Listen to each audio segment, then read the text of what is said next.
Good morning. Namaste. Today we are starting with or we are looking at initially ICDS for some time and progressing to do comprehensive questions on CGBP.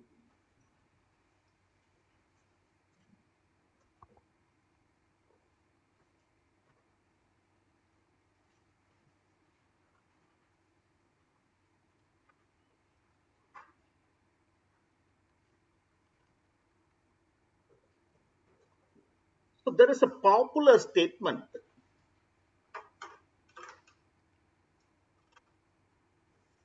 Books needs to be maintained as per income tax law. There is a popular statement. Section 44AA.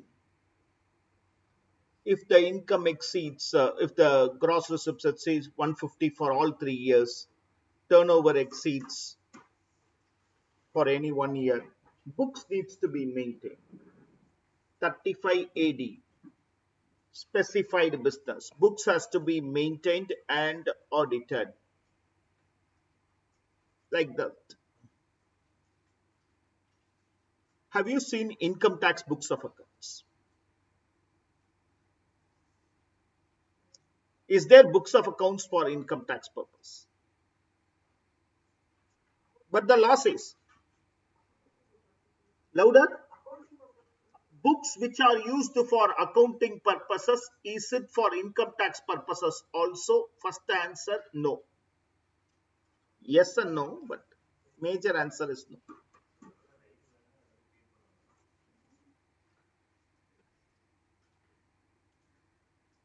Can you give him a pad?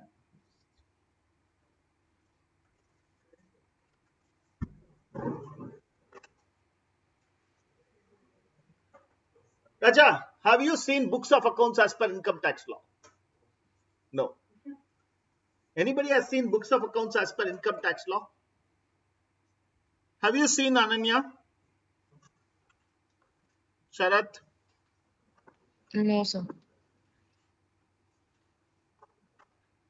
And the surprising factor is you have all seen. That's the truth also.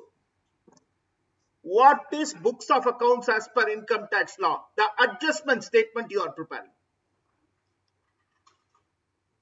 The adjustment statement you are preparing is known as books of accounts. You are not aware that it is a books of accounts. You are taking a books of accounts, adding back those expenditure which are not allowed as per. This is not available. This is wrong as per income tax. Accounting standard also, you are doing like that. You are supposed to do like that. Okay, right? So, where accounting standard does not permit a particular expenditure, you are not charging. Income tax law also, you are taking a profit and expenditure which are not allowed as per income tax law. Reduce non-business income, reduce depreciation as per income tax law. So you are maintaining income tax books. Because not only now in the when we go to subsequent chapters, you will see if assessee, even now you have seen, if assessee is carrying on speculation, specified and general business, books has to be maintained separately so that loss of speculation business is known separately, loss of specified business is known separately. What is that books? You mean to say 3 sets of books? In income tax adjustment statement, we will show separately these things. In your books of accounts governed by standards, I have not studied Ind AS, so that the moment Ind AS came, I came out of practice also. Okay. So you have something, so I stick on to accounting standards. You have something known as accounting standard 17, segmental reporting. Income tax also has something known as segmental reporting. They say speculation business show the profit separately. Specified business show the profit separately, where capital expenditures will, that is known as books of accounts. That adjustment statement which we are all preparing is popularly known as books of accounts. We don't know that it is books. That's all the difference. So henceforth, wherever we are studying, books has to be maintained. Only adjustment statement. The adjustment statement should be there specifically for that business separately. Okay. This is essential for you to understand ICDS. Because you should not feel a book is which is not there. Why are we talking about standards? When the books of accounts, accounting standard, you have books of accounts, so we speak about standards. You should not have a doubt when the books itself is not there. Where are we speaking about the standard? Applicability of standards will be in income tax adjustment statement. Reporting of standards will be in Form 3CD. Okay. The applicability here, it is not annual accounts where you disclose, report, etc. This is purely between you and the department. You means the auditors and the department. So applicability will be there in the income tax adjustment statement, and disclosure will be there in the Form 3CD which we are preparing. To compute tax profits, okay, to compute tax profits,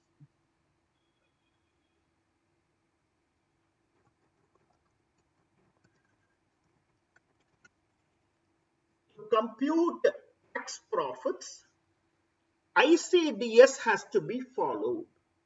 Okay, income computation and disclosure standards has to be followed.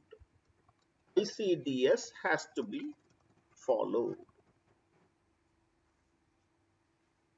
To compute tax profits. Okay. So, is ICDS applicable for 115 JB MAT? Okay, 115 JB, what are we calling that as? Yeah, what are this? That is levied on book profits. Very good. Book profits.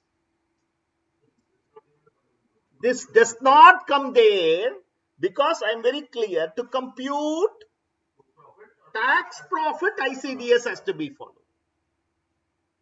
So this is not applicable for, okay, but I made a small mistake. I'll come and rectify it. Okay. Applicable for assessees who are falling under mandatory audit. These standards are applicable to all assessees except individuals who are not falling under tax audit criteria. The term books of accounts for tax purposes means the statement of income. That is books of accounts here, the income statement which we are preparing. And the term disclosure is 3CD.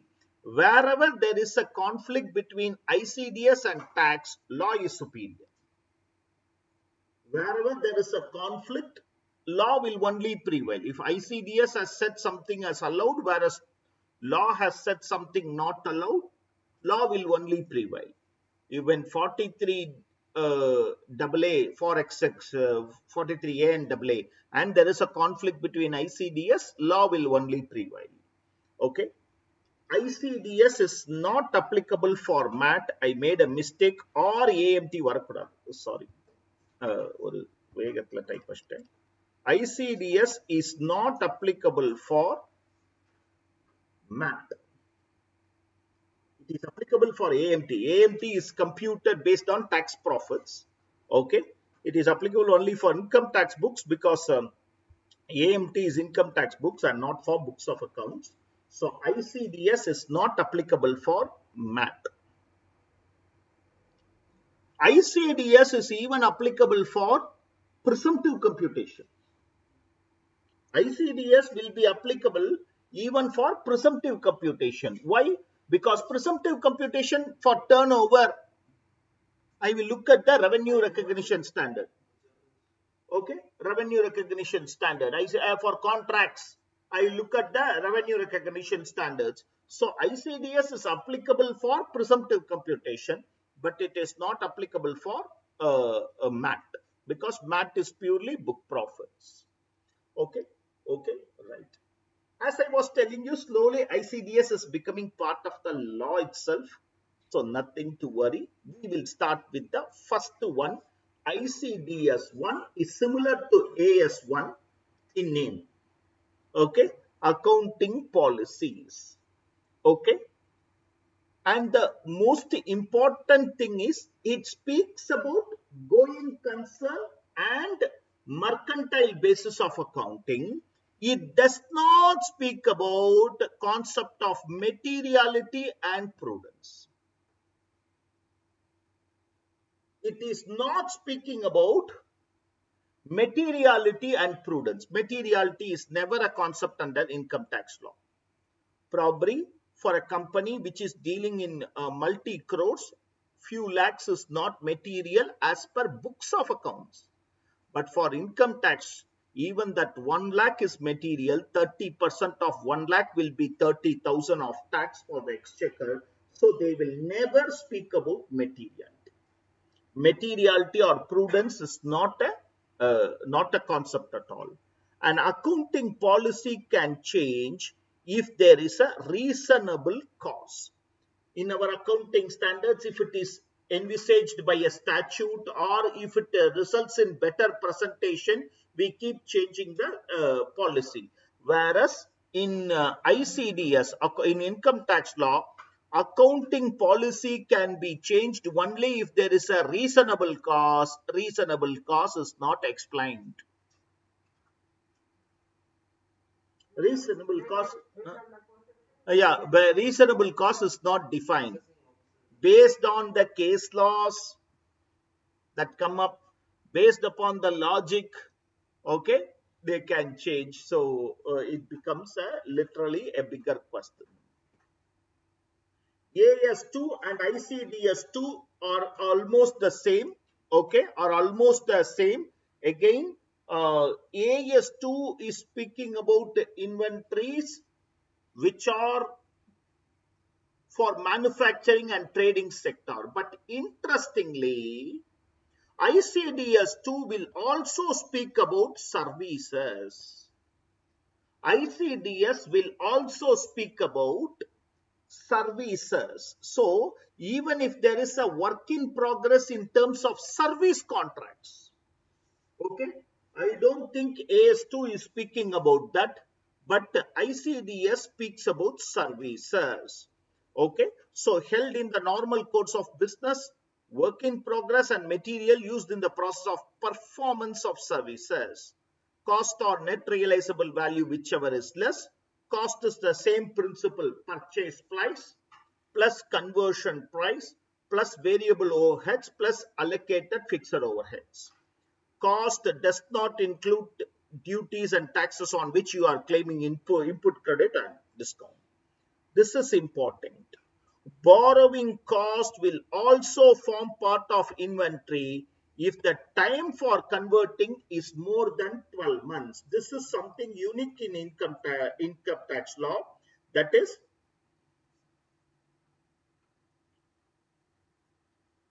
uh,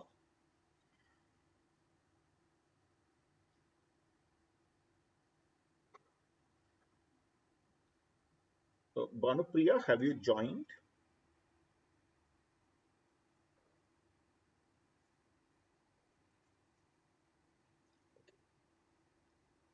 Cost is borrowing cost is also applicable. This is a recent question. In ICDS, only 4 or 5 questions are possible. One adjustment in the whole gambit of things. Borrowing cost Normally in our accountancy, it speaks only for assets. A16 is speaking more on assets. But in income tax law, it is also applicable for stock in trade, where the conversion time is 12 months or more. Recently, there was a question a couple of attempts back, or last year's January or something. Okay. The assessee's conversion time. Okay. Liquor industry, wines. The conversion time is a longer gestation. Longer the gestation, stronger the value. Only the value, okay. Stronger, okay. Right. So please understand that there, if I am incurring any borrowing cost, that should be capitalized according to income tax law. It should be capitalized. So borrowing cost, again we will study there, will be capitalized. Net realizable value is the same explanation, sale consideration minus expenses. Cost of service will include labor and other cost of personnel directly engaged in providing services, including supervisory personnel and attributable overheads. Cost of services will include labor cost plus people cost. Okay. Standard cost and retail price method are also acceptable. Standard retail price method for retail industry. And this is a very popular question. In the case of dissolution of firm, inventory has to be valued only on net realizable value basis. In the case of dissolution of a firm, you don't have an option of valuing at cost or net realizable value, whichever is less. It is only on net realizable value. So from inventory standards, there can be three things: borrowing cost for inventory, services for inventory, and dissolution in the firm under dissolution. So this is with regard to borrowing cost. ICDS 3 construction contracts is already what we studied in section 43. What method? Percentage of completion method. Percentage of completion method can only be followed.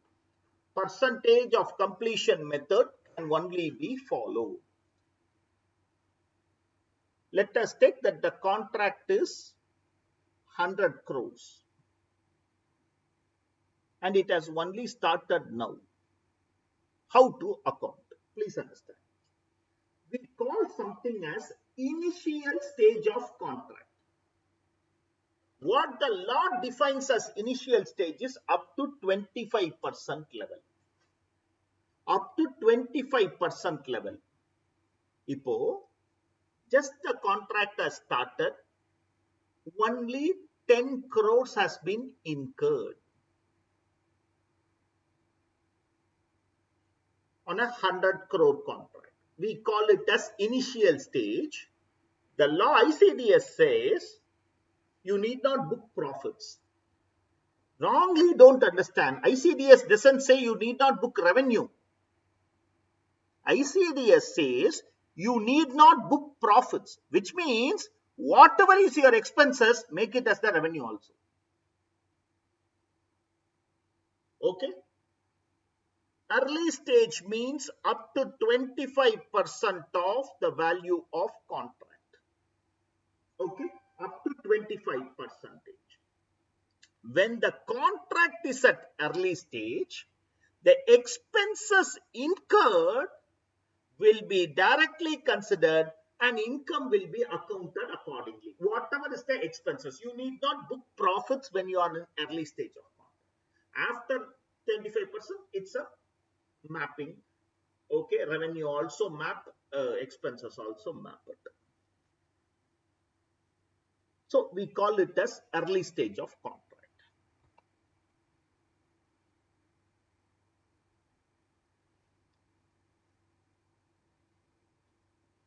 Let us take contract value, okay, you need not write, no worry, 5 crores. Contract value 5 crores. Retention for a period of 3 years, 10%. Okay, 5 crores into 10%. That is, this money, okay, the person will give me only after 3 years is over. Retention, that in all contracts there is something known as retention. On satisfactory performance only, that money will be paid to you. So for 3 years they will not pay to me that money. Before introduction of ICDS, all of us, before introduction of ICDS, what happened is 5 crore minus 50 lakhs. 4 crore 50 lakhs will only be treated as income. Yet there was a guiding principle when there was no certainty of receipts, principle of conservatism. This 50 lakhs, there was an uncertainty. There is a risk of receiving it. So only 4,50,000 should be treated as income. This 50 lakhs at the end of third year only should be treated as income. Accounting still believes this.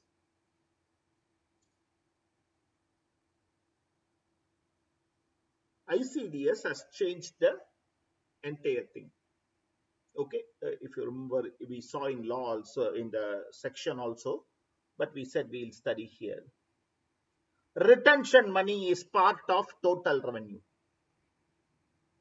Income tax law says no revenue is 5 crores. If you are supposed to pay some compensation, claim it later as expenditure, but revenue is 5 crores and not 4 crore 50 lakhs. However you would have accounted in the past, now even for retention money, the principle of percentage completion method should be followed.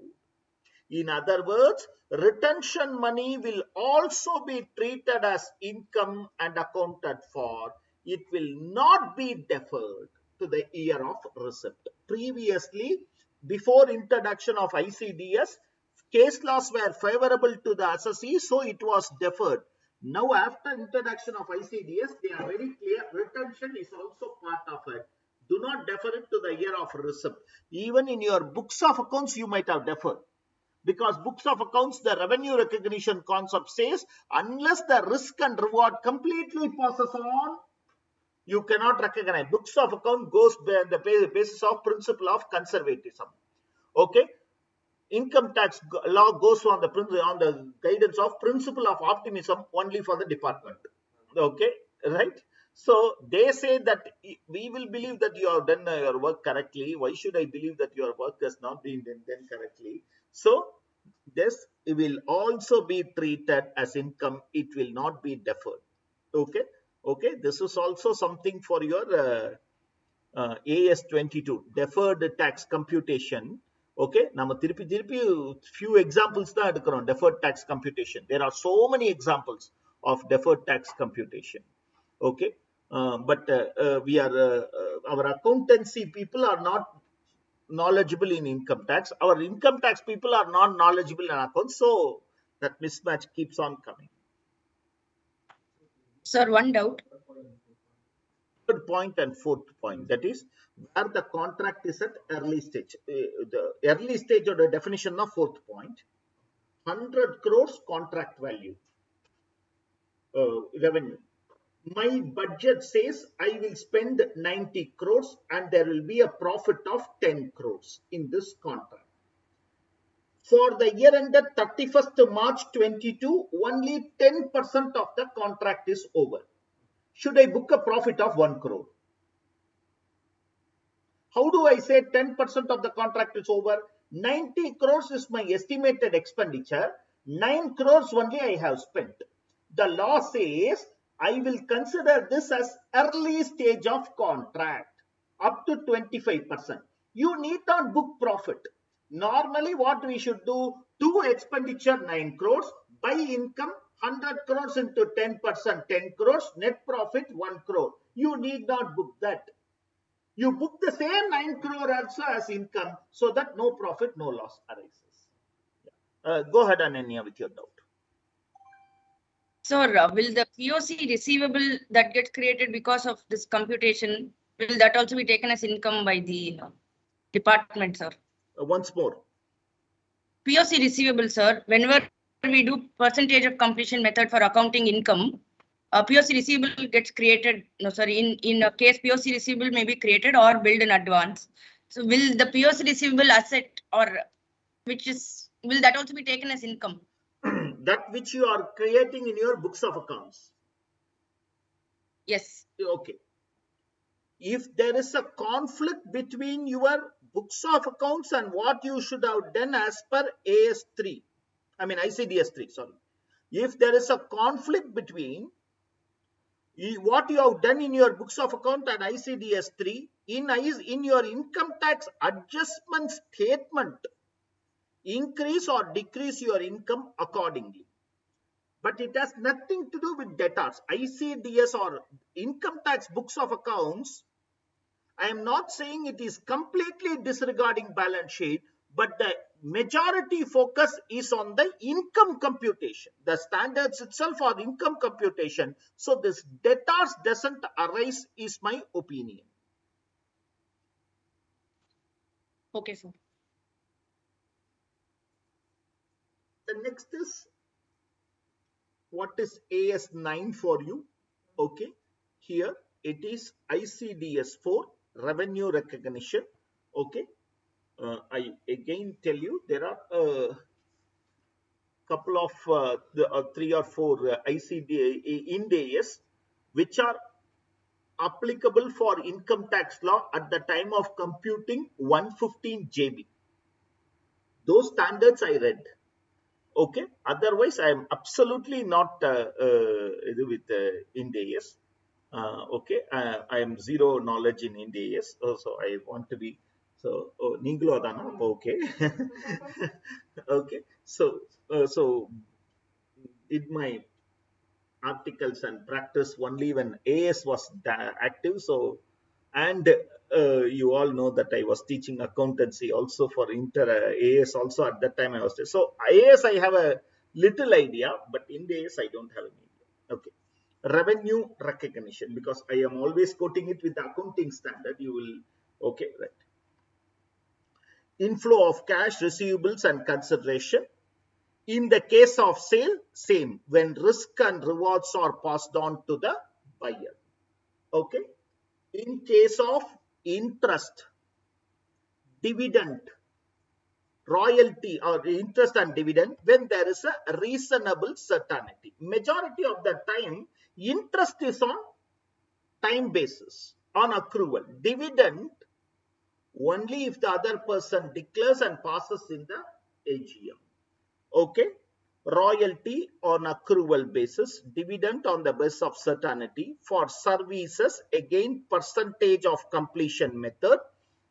We have already seen, if the service period is less than 90 days, then you need not go by POCM. Let the service gets completed and do. If the service is indeterminate, okay, okay, which means prepaid card, etc. Okay, on time basis, straight line, you need not worry about it. Same, we have now seen it as part of Act itself. Let us not worry.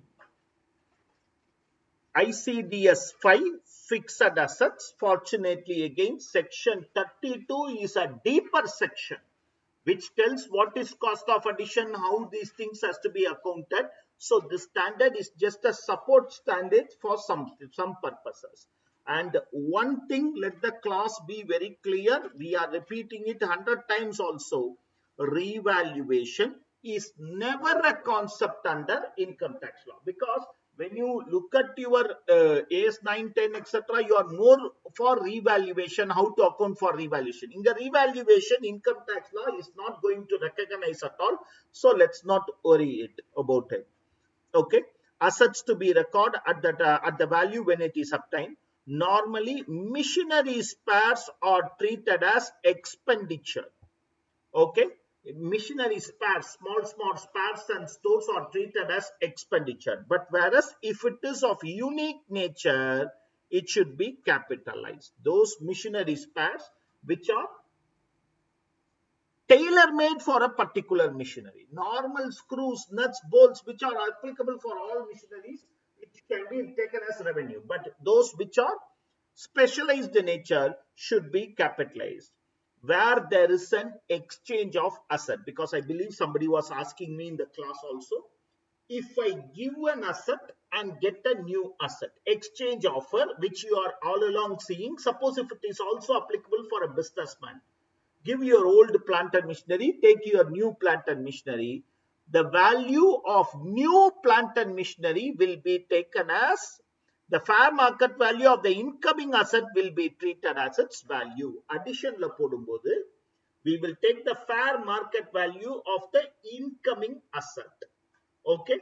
And where shares and securities are allotted, okay, I am buying a machinery for 30 lakhs by allotting 1 lakh shares of rupees 10 each. I am buying a machinery for 30 lakhs by allotting 1 lakh shares of rupees 10 each. My journal entry is asset account debit 30 lakhs, to equity share capital 10 lakhs, to securities premium 20 lakhs. It is not asset account debit to equity shares 10 lakhs. Sir, not 10 lakhs the consideration kudukare, 1 lakh into 10. No. The incoming asset value, fair market value of the incoming asset is 30 lakhs. So, your shares that you are providing is equivalent to 30 lakhs. So, you should create a share premium account for that, where shares and securities are allotted. Fair market value of the asset will be taken as the value of the asset and not the shares value.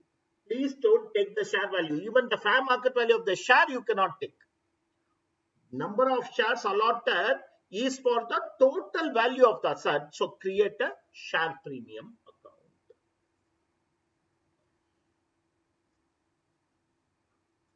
Please read from 1 to 5 once.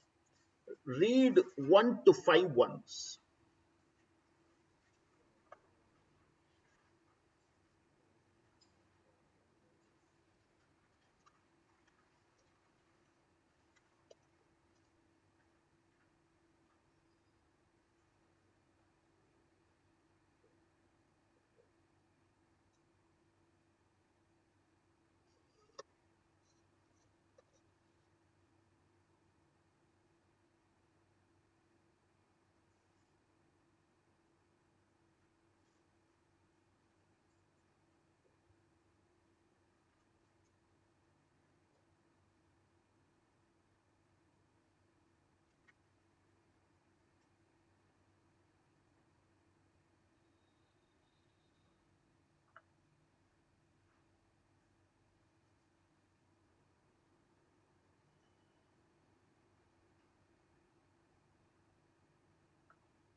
we have already seen ICDS 6 in section 43A and 43AA with regard to assets and non-assets. So it's the same. I'm not repeating that.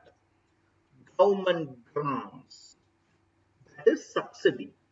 Okay, that is subsidy provided. What should happen with regard to subsidy? What did we study? Asset minus subsidy received. I take the answer, but not very convincing. For a depreciable asset, the subsidy should be adjusted with the cost of the asset. For non-depreciable asset and for general subsidy, it should be treated as income. It should be treated as income. And when should it be recognized?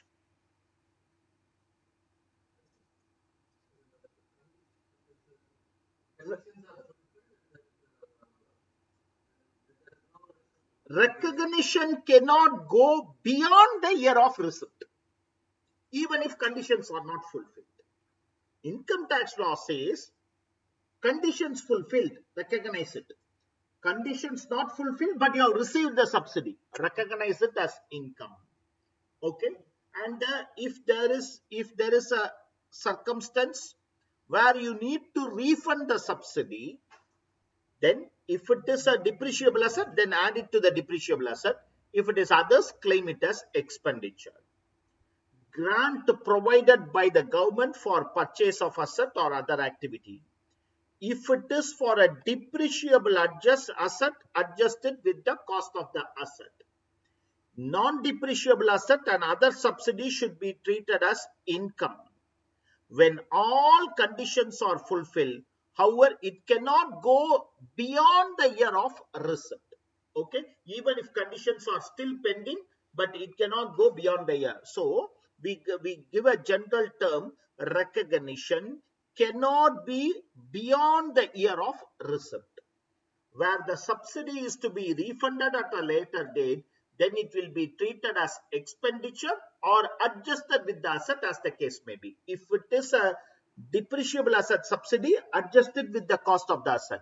If it is a general subsidy or non-depreciable asset, treat it as expenditure, because when you received it, it is treated as income.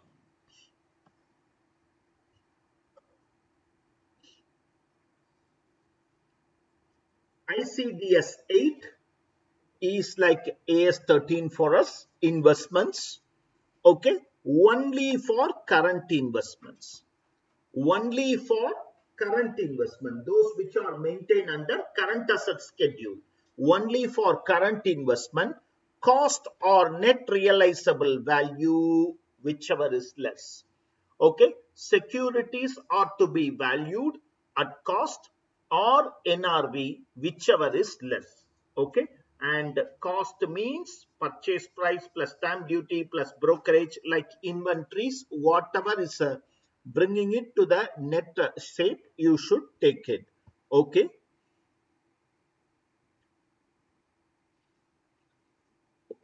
what is net realizable value? Sales minus expenses. Under ICDS, securities will be grouped and measurement will be done on the total value of the group and not on independent securities. Okay.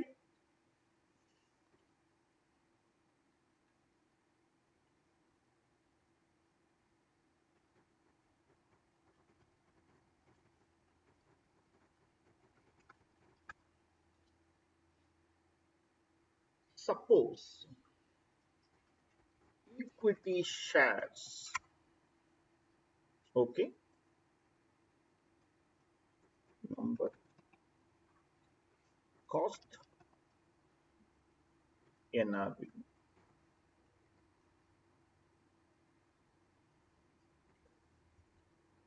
Okay. I have 1000. Okay. X limited. Okay. 1000 equity shares are there. The cost is 40 rupees. Fair market value is 42 rupees. Okay. Y Limited, I have 500 equity shares. Cost is 40 rupees. Fair market value 39 rupees. Z Limited, I have 1000 equity shares. Okay. Cost is 40 rupees. And let us take a fair market value is also 40 rupees. Okay. I want you to understand the difference between accounting and tax. Okay. In terms of accounting, X Limited will be, okay, 1000 into 40,000. For Y Limited, it will be 500 into 39 into 39. For Z Limited, it will be 1000 into 40. Okay, that is every security will be independently seen to arrive at the cost or market value. So the balance sheet value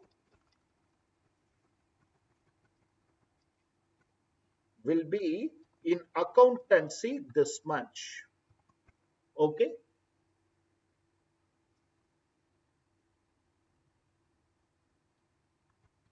in income tax law. Okay, X Limited, the share value, the cost is 1000 into 40, 40,000, and the market value is 1000 into 42, 42,000. Okay, Y Limited, Z Limited will be,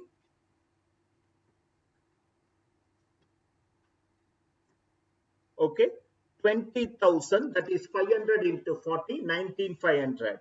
Okay, total. Here the cost is 1 lakh, where and the market value is 1 lakh 1,500. Okay, cost or NRV, whichever is less, I will take 1 lakh. In accountancy, you would have made a loss of 500 rupees. You would have recorded a loss of 500 rupees. In income tax, you will not record that loss of 500 because I am not computing script wise, I am computing totally. Income tax always goes by the concept of block of asset. Block means similar nature will be grouped. Like this, I will group for equity shares of listed companies, unlisted companies, debentures, bonds, எல்லாமே group. The total of the group will be compared to know whether you have made profit or loss or whether any loss has to be booked and not individual scripts. That is what this condition says. Okay, ICDS securities will be grouped, under ICDS, and the measurement will be made on total value and not on independent value, whereas accounting goes by independent value. How much is this? In this case, I would only take 39. Whereas in income tax law, take the group value and compare and take whichever is less. Suppose if this is 99,000, provide 1,000 as loss. Otherwise, there is no question of booking loss.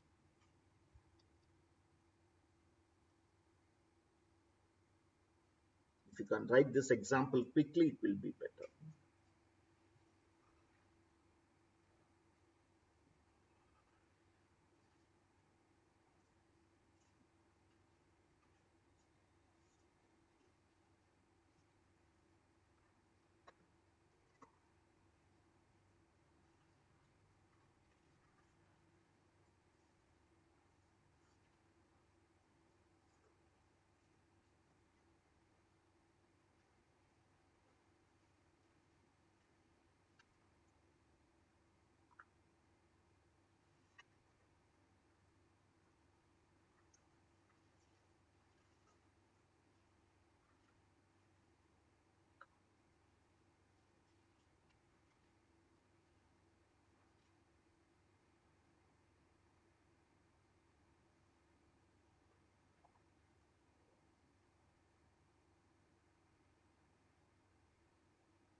Yeah, go ahead.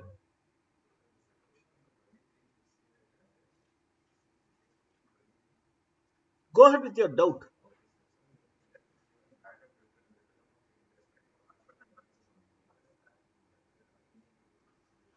No, um, no, nothing.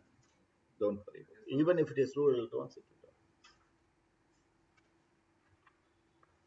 will okay.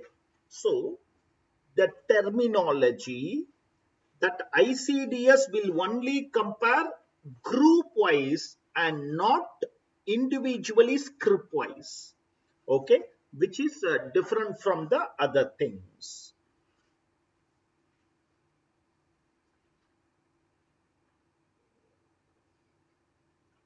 Shall I? FIFO or weighted average method can be followed. Rest of the standards specify that the securities held by bank and financial institution, they need not follow this standard, follow whatever RBI says. Okay, not saying the question, but if at all question is going to come, it will be grouping of securities, remember. ICDS 9 speaks about borrowing cost. Normally, borrowing cost is for qualifying assets. Okay. I think accountancy uses the term eligible assets. Okay. Here we use the term qualifying assets, and it will also include inventory held for a period which takes 12 months time to convert. Okay. Qualifying assets include land, building, plant, machinery, furniture, intangibles, and also inventory which takes 12 months or more to come into saleable condition. Borrowing cost will include interest, commitment charges, premium, discount, and other types of cost. Borrowing cost on eligible asset will be till the date of putting the asset into use. Till the date of putting the asset into use, it should be capitalized. Okay, it should be capitalized. Why I am saying this is in accountancy, if you look at the borrowing cost standard, you will have something known as if there is a temporary disruption period. Best example is COVID. Okay, 3 months, 4 months, there is no activity. So for those months, you can take it as expenditure. If there is a temporary suspension of activity, for those months interest you can, but income tax never goes by the concept. No concept of suspension of activity. Till the asset is put to use, it should be capitalized. Till the asset is put to use, it should be capitalized. Okay. Capitalization will commence from the date of borrowing and cease on the date the asset is put to use or the inventory is ready for sale. One clarification given by the department is, suppose if the asset is ready to use but the business has not yet commenced. If it is a going concern, fine. Suppose if an asset is ready to use but the business has not yet commenced, till the date of commencement of business. Because unless you have a matching revenue, you cannot book the expenditure. So one exception to this, which I failed to write, you can just make a mark. Okay, where the asset is ready to use but the business has not yet commenced. Where the asset is ready to use but the business has not yet commenced, then till the date of commencement of business. Where the asset is ready to use but the business is not yet commenced, then till the date of commencement of business.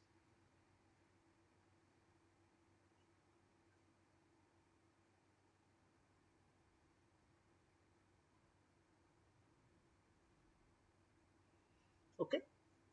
See, I got a loan for the purchase of asset or for investment in asset, construction of asset. Till the money is used, I am keeping it deposited. Okay. Whatever earnings I make is cannot be adjusted with the cost of the asset. That should be treated as income. Any income arising on temporary investment of borrowed funds will be treated as income, and it will not be adjusted with the cost of the asset. It will not be adjusted with the cost of the asset. The same principle as like accountancy, proportionate borrowing cost. In case general loan, the basis of apportionment is total borrowing cost divided by asset value by total asset value.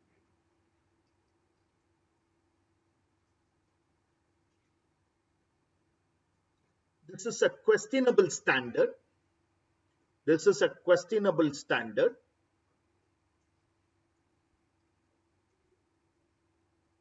And the last standard, ICDS 10, is with regard to provisions, contingent assets, contingent liability. Contingent asset is never a question at all here also in income tax law. Okay, so never worry about it, though you have it as a title. Contingent provisions will not be allowed. What are all they? Provision for bad and doubtful debts, 3% of debt as for provision for gratuity, provision for leave encashment, contingent in nature. That will not be allowed as an expenditure at all when there is a contingent provision. However, provision made on a reasonable and scientific basis will be allowed. This is the most important change that happened, which is assessee friendly. Motor car manufacturing company. Previously, before introducing the standard, provision for guarantee and warranty was disallowed. The contingent provision. Now it is allowed. If it is based, if you are able to prove from your past record and on a scientific basis, boss, this has been my general trend of the business. Out of every 100 cars manufactured, 1 car will have these problems. It is inevitable. It's a normal loss. We don't know which car, so we provide for it. Now it is allowed, where provision is made on a reasonable basis, scientific basis, based on past experience. It will be allowed. Okay. Repeated question on this. Wages. The wages is not yet settled. Every 3 years there is a wage increase, but it is not yet settled. But based upon past experience, a provision for incremental wages is made. Allowed now. Okay. So provision and warranty and guarantee based on past experience, provision of wage revision on past experience, all these things are allowed, my dear friends. All these things are allowed. Please go through the other 5 standards now and ask any doubt you have.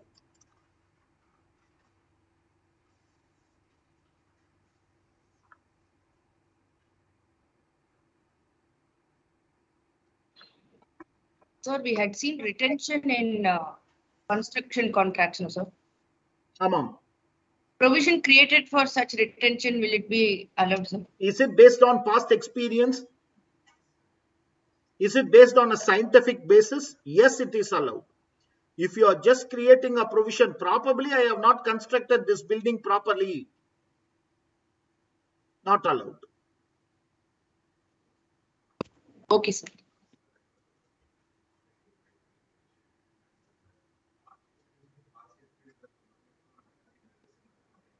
The question is, you say past experience of the industry or past experience of the company alone? Past experience of the company alone and not the general industry.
Full completion method.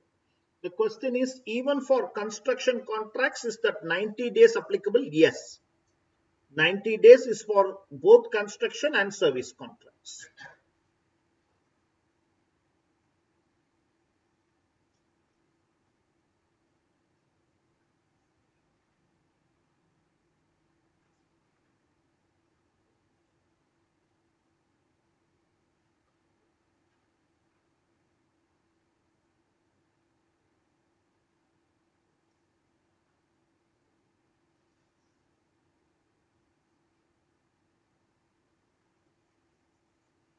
Shall we? Shall we? Okay, right. So amongst the ICDS 2, there are questions. Borrowing cost, there are questions. Construction retention is always a question.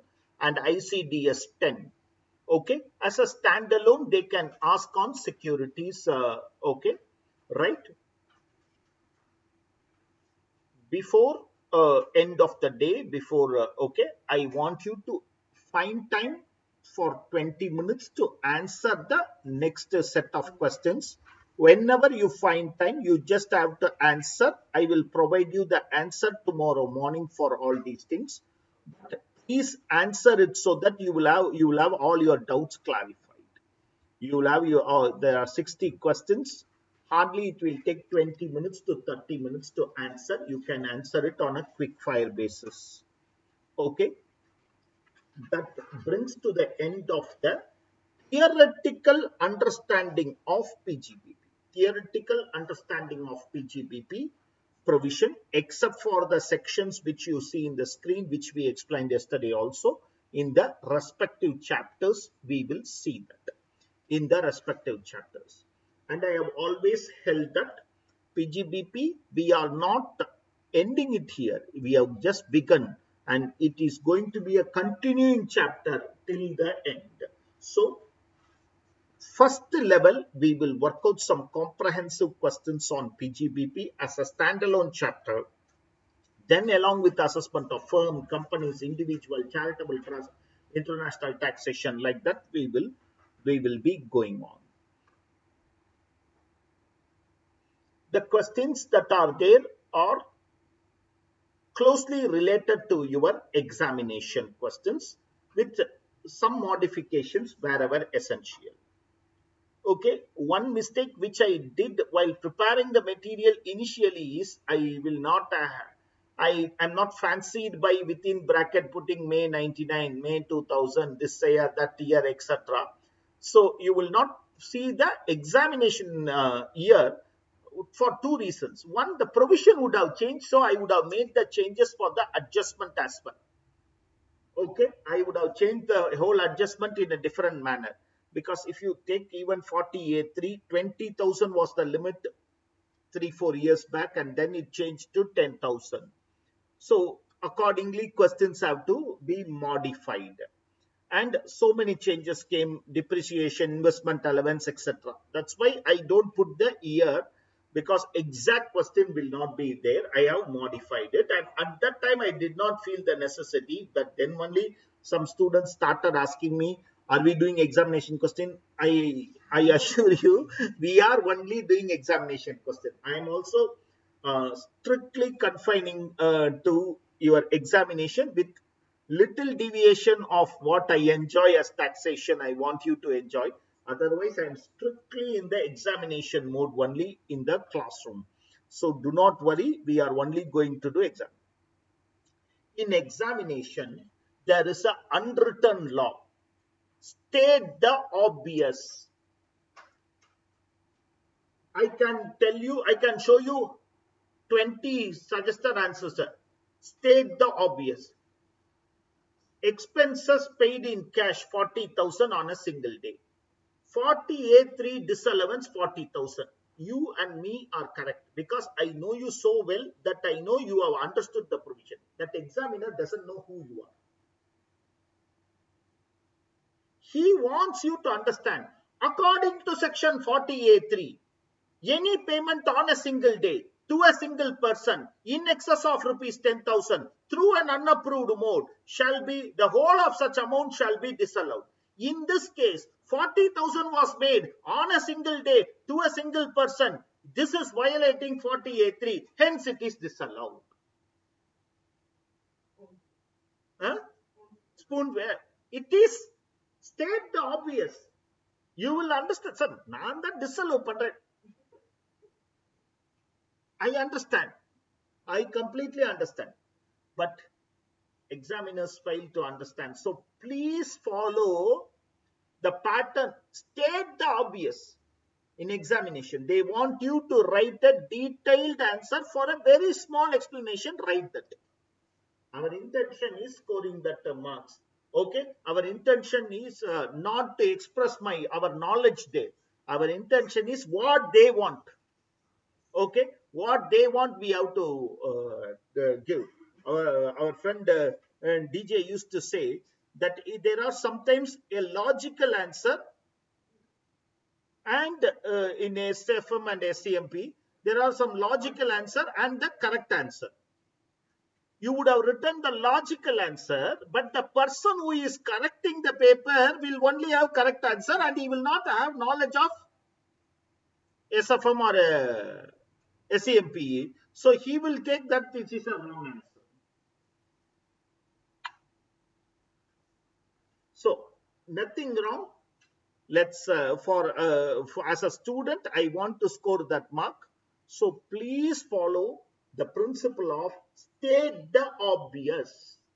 Okay, to get that marks.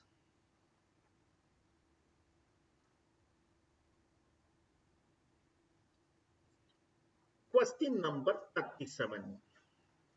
Examine the treatment of the following, which means they want a theoretical answer. It is not the computation.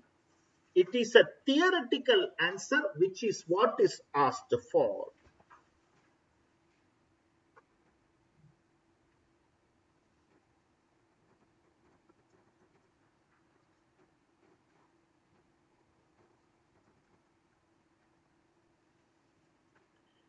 A company receives a sum of 10 lakhs for agreeing not to carry on any business relating to computer software in India for the next 3 years. Non-compete fees. Non-compete fees, which will be treated as income. Okay, only for profession, it might go to capital gains. Okay, right? According to section 28, non-compete fees shall be treated as business income. Non-compete fees shall be treated as business income.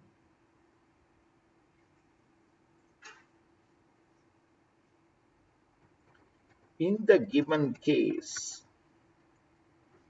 the sum is paid for not carrying on business of software in India for a particular period of time. Hence, such non-compete fees for the receiver will be recorded as business income.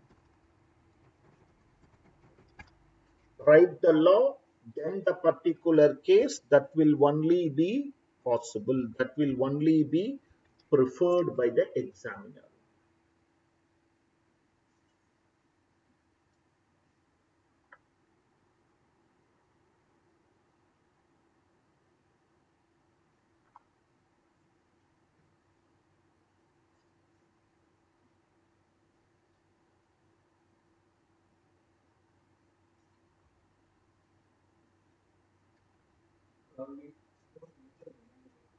Yeah, you can mention the 10 lakhs.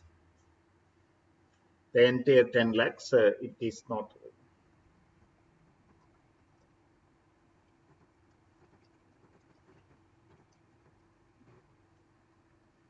Is secret commission allowed as an expenditure? The answer is no. It is an income that is different for the payer. Is it an expenditure? What is secret commission? The name of the beneficiary is not disclosed. The name of the beneficiary is not disclosed. One of the old circulars of CBDT said this looks like more like bribery. Okay, for the receiver, for the payer. Okay, from the payer's end. Okay, this is looking more like bribery, so it will not be allowed as deduction. Okay, secret commission means the details of the receiver beneficiary is not provided. Secret commission means the details of the receiver. Okay, according to CBDT circular, this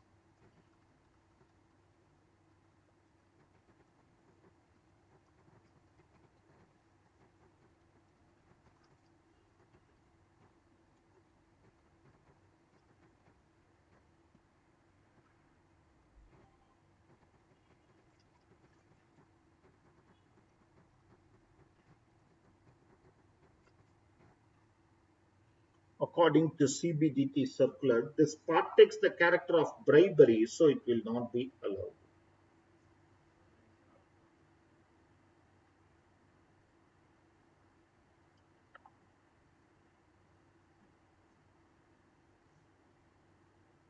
Nara Raja?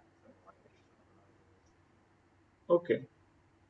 Raja. Violation of law. Violation of law is penalty. It has nothing to do with that.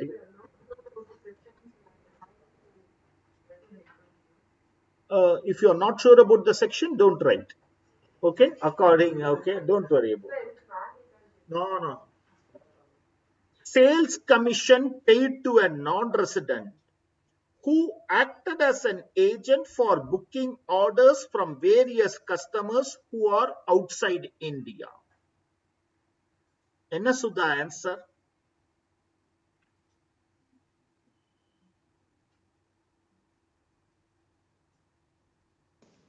Can it be allowed, sir? It can be allowed,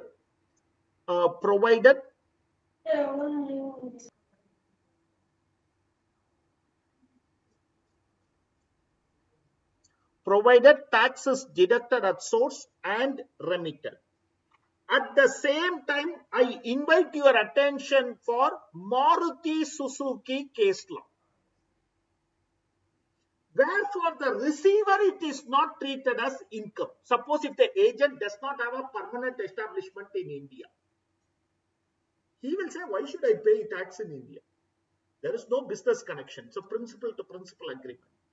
So suppose, remember this, in Maruti Suzuki, and later we are going to study a case law called Viscraft International.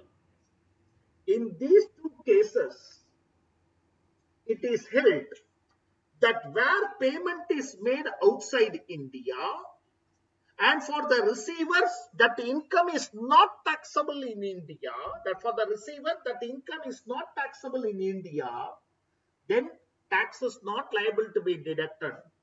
In that case, even without tax deduction, normally whatever answer our friend has said, we will take it up first and then write the exception.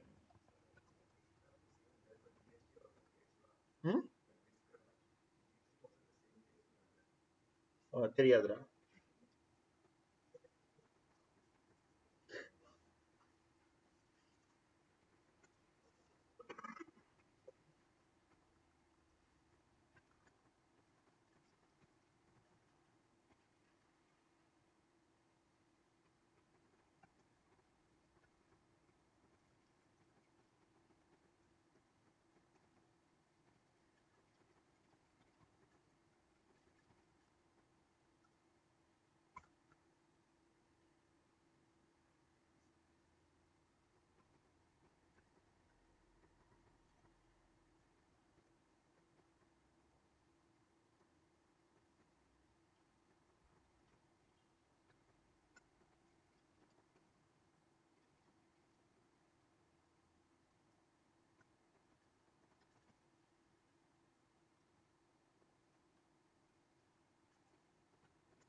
business connection should be established. What is business connection? We'll see in international taxation.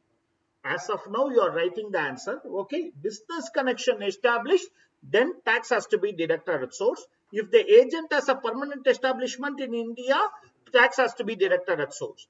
Neither there is a PE nor there is a business connection. That income itself is not taxable in India. Just because tax is not deducted, don't disallow it.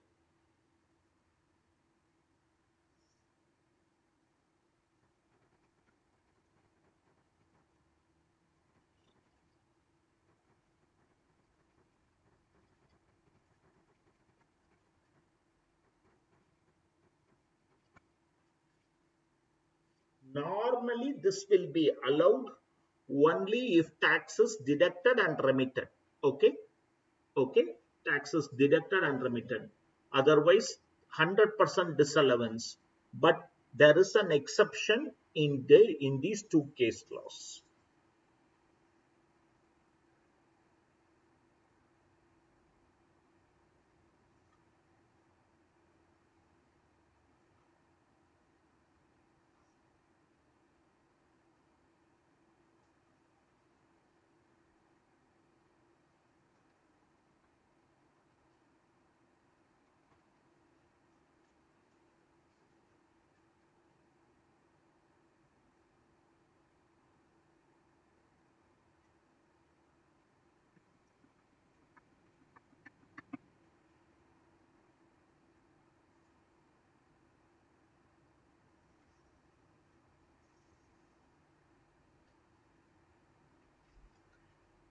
Will section 43B get attracted for bank guarantee given by a company for disputed tax liability? In a Surya, tax, any tax as duty is allowed as deduction only if it is paid within the due date of filing return. I provided bank guarantee. Can I claim deduction?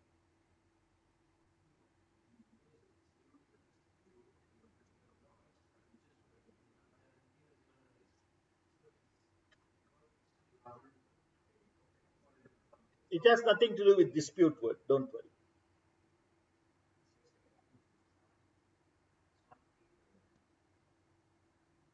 Enna Ananya?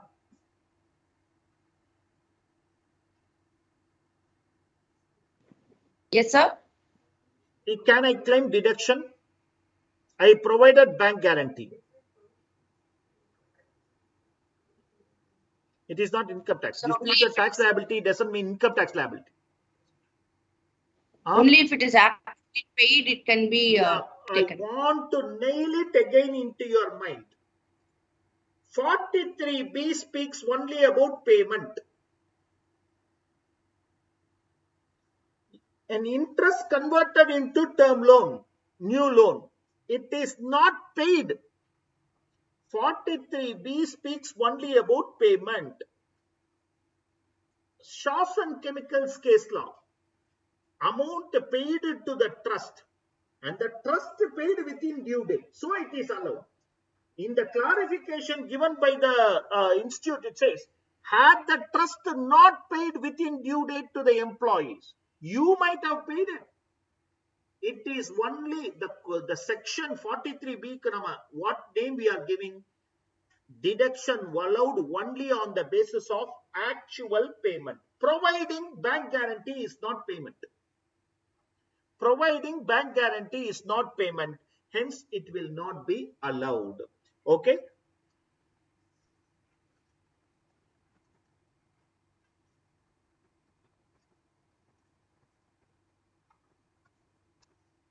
Okay.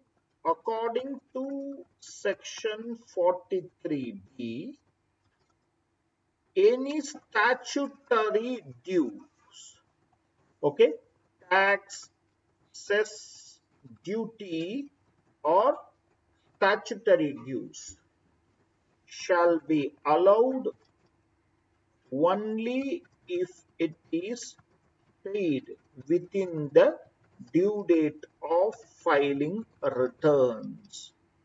Any statutory dues will be allowed only if it is paid within the due date of filing returns. In the instant case, bank guarantee is provided which is not equal to paying the due.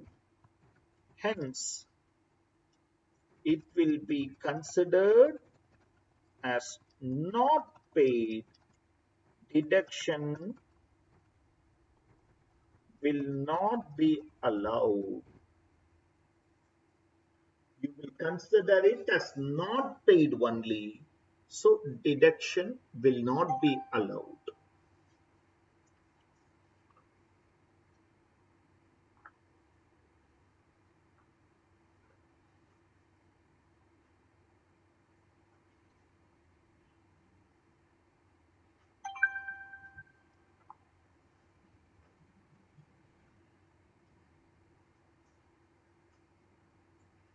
Providing bank guarantee will not amount to payment. 43B is clear. Only you should have paid to claim that deduction. Will 43 be applicable for interest payable to GST department but not paid within due date? Answer is yes. First answer I will tell you, interest on GST is allowed as deduction. Interest is not penalty. But when we say tax, it includes all components of tax. When we say tax, it includes all components of tax, interest, everything. Statutory due. Interest is also a statutory due. So that should also be. Interest generally is allowed. Okay. So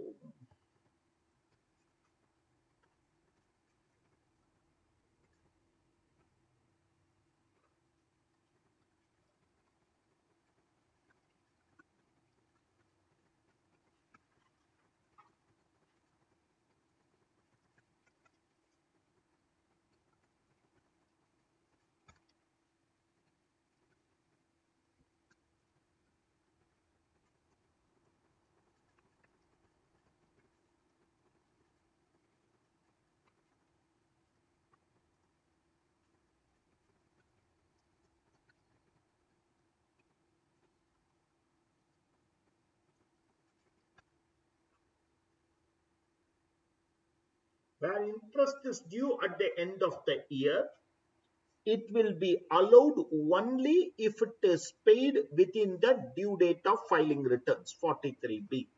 Okay. Interest on taxes are also regarded as statutory dues. Provisions of 43B will be applicable.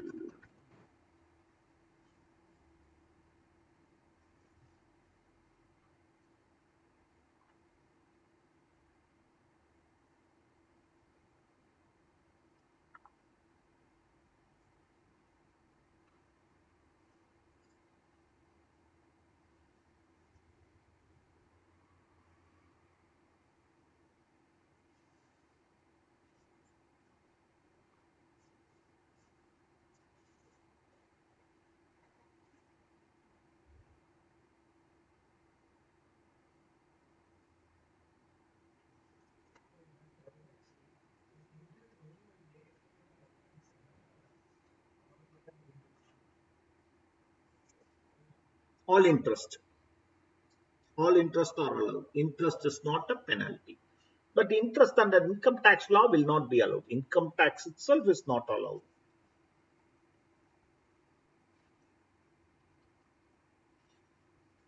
A corporation was set up by the state government to which all the buses were transferred for a total consideration of 75 lakhs. In turn, the corporation allotted to the state government shares. AO denied the depreciation on the ground that there was no registration of the buses in favor of the corporation. substance over form. Is the corporation using it? Is the corporation funded it, and is the corporation enjoying it? The revenue is recorded by the corporation? Yes. Okay. Registration is mere formality. For that you cannot stop at substance over form. A Sivakami and Co. Adu vera, adu beneficial ownership, so don't quote it here. Here it is a direct one. Buses are used by the corporation. Revenue is earned by the corporation. Hence, depreciation can also be claimed by the corporation. Registration is a mere formality. Non-registration does not take away the benefit of claiming depreciation. The principle of substance over form is applicable.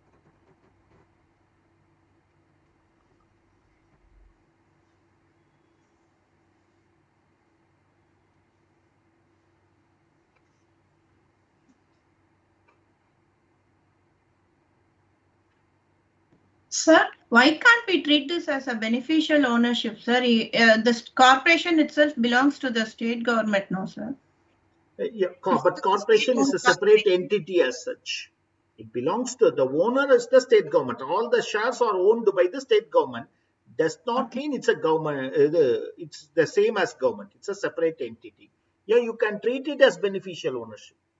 I Yes, sir. agree with you. That's what the terminology that it has been used by the corporation means. So since they are allotting shares to the state government, so doesn't mean that state government is indirectly a owner for that? Yes, yes, And no can we? doubt. The corporation is owned by state government. All transport corporation as of now in Tamil Nadu are owned by state government only. So yes, it is owned by state government, Okay. and shares are allotted for transfer of buses, but the registration has not yet been completed.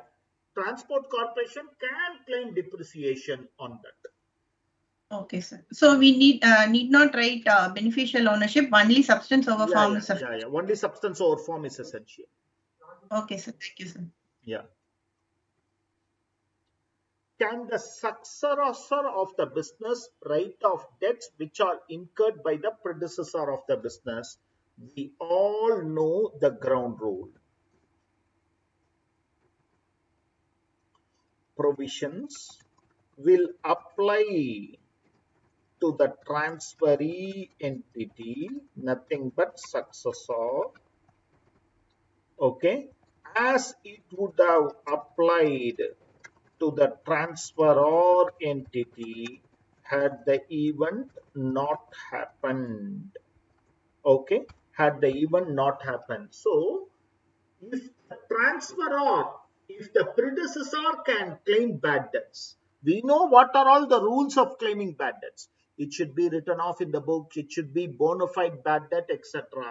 And it should be proved. Okay, successor can also claim bad debts deduction for the debt taken over.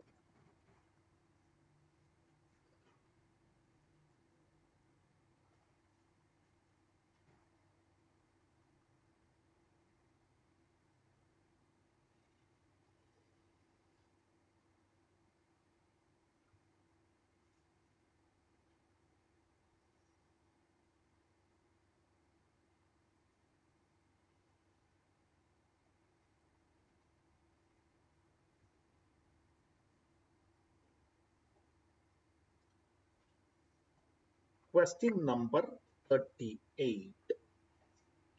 examine the taxability or allowability or otherwise in the following cases while computing PGBP. 1. Amount received towards power subsidy. Okay, it should be treated as income. Okay, okay. Question number 38.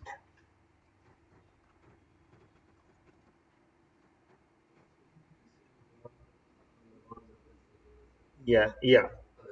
Case A. According to section 28, read along with ICDS, subsidy for depreciable asset should be adjusted with the cost of the asset. Any general subsidy or subsidy for non-depreciable asset should be capitalized. Subsidy for a depreciable asset should be adjusted with the cost of the asset.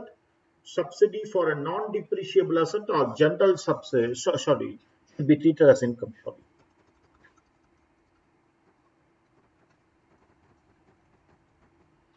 Should be treated as income. In the given case, it is power subsidy. The same should be treated as income.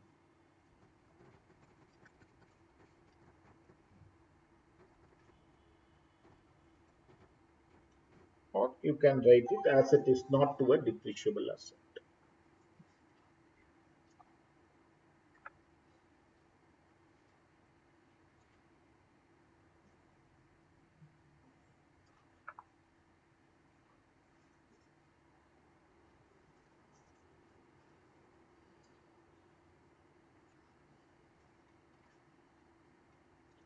Donation received by a person in the course of carrying on vocation.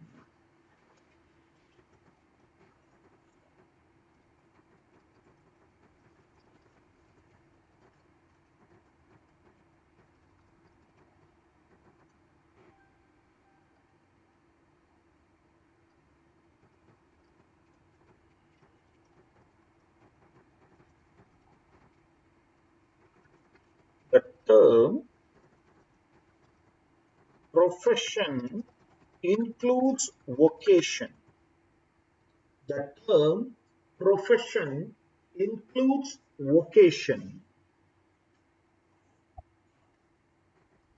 Donation received is considered is directly linked to the work performed. Hence, it will be treated as business income.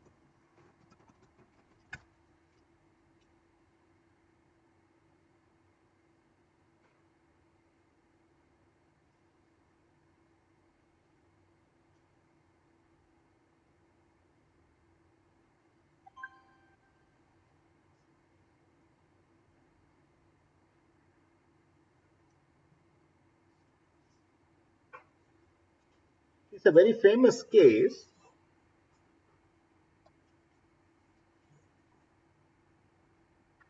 This person was a father in a church, okay, and he was given donation, okay. He was the devotees gave him donation. He treated it as a capital expenditure. It was not given to the organization, it was given to that particular person. He treated it as a capital expenditure. The Lord decided, no, it is for carrying on of your vocation. So it should be treated as business. Interest received by a contractor on the amount of compensation awarded by arbitrator in resolving the dispute relating to work done. Is the interest intricately related to the business? Okay, we all know interest on surplus funds invested will only go to IFOS. Interest that is very intricately related to business, margin money deposited, share application money kept deposited, they are interrelated to the business, Rama Multitech and Co. So there we saw if the interest is very intricately related to the business, then it should be treated as business income.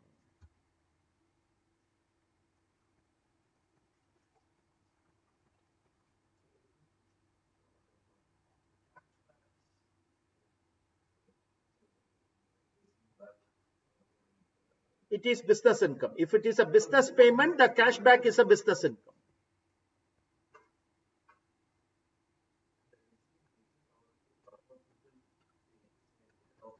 No, no, no. They can net it off. No problem. They can net it off. Yeah.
Interest on margin money deposited for getting bank guarantee. We all know K and Co. I'm writing here K and Co. with the belief that you will see the judgment and write it. Okay, K and Co. Where the this is not interest on surplus money deposited. This is intricately related to the business. Hence, the interest should be treated as business income. Hence, the interest should be treated as business income.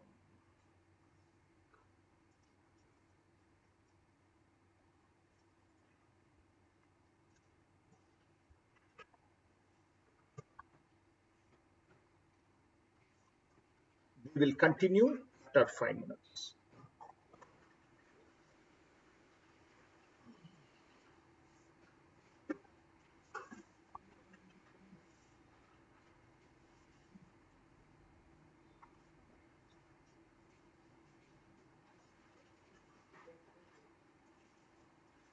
Question number 39.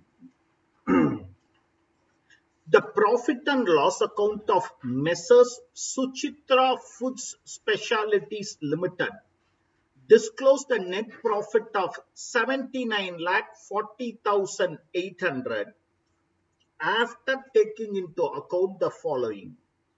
Compute the taxable profit. Company has been split into various departments. During the year, the company closed down one of its unit due to lack of profitability. Employees were paid a severance cost which amounted to 1270, which is debited to P&L account. Training expenses paid to a joint venture company. Employees were trained by the joint venture company. company paid 2,45,000 fees to director's son for higher education by entering into an agreement with the son of the director that after the course he need to serve the company for 5 years. No such expenditure were incurred in the past. 11 lakh commission was paid by the company to its director, as the director has given personal guarantee for providing financial assistance. Company incurred 9,40,000 towards replacement of dies and molds being part of the plant and machinery and treated it as repairs. Depreciation as per books, as per tax law. Company has incurred 8 lakhs on issue of convertible debentures. These debentures are to be converted after 5 years. Accumulated brought forward loss 16 lakhs, and the entire loss is only for the closed down unit. Read through once.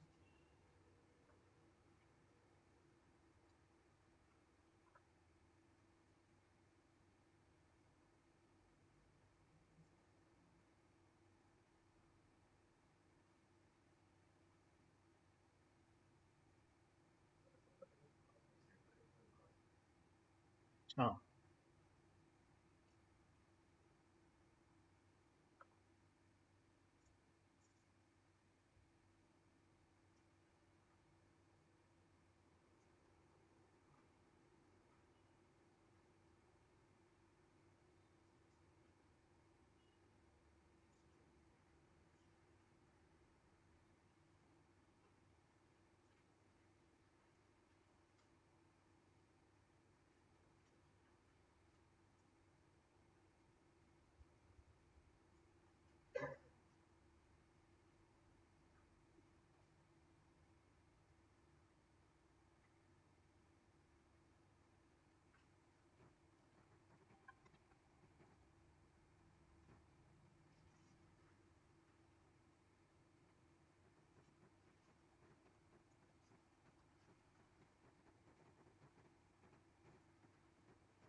Okay.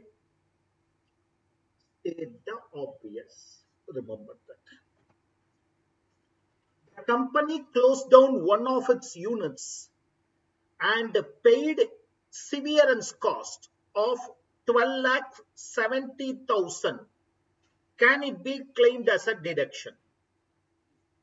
Or should I add it back as disallowance?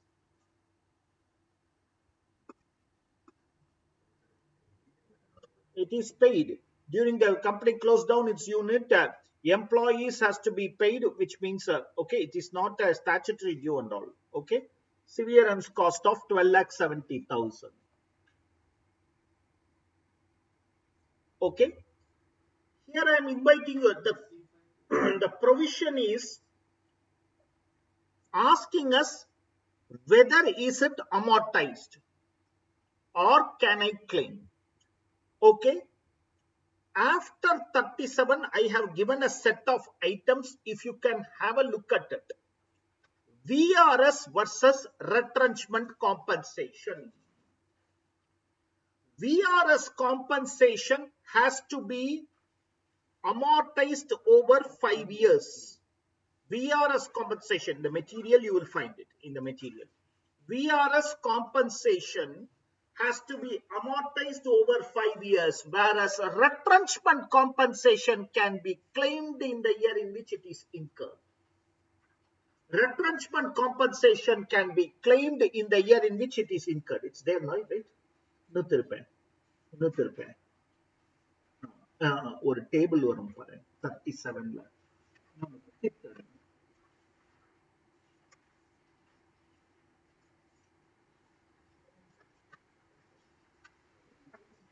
page number 55.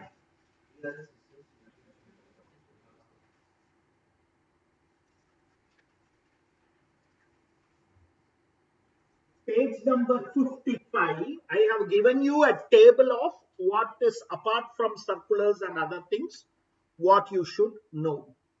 So, this is a retrenchment compensation. Severance cost is a retrenchment compensation.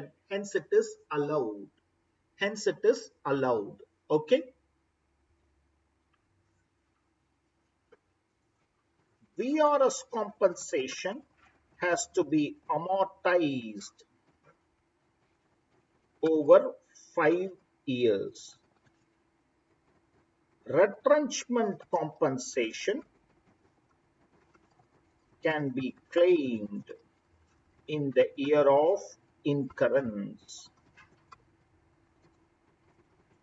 In the given case, severance cost for a closed down unit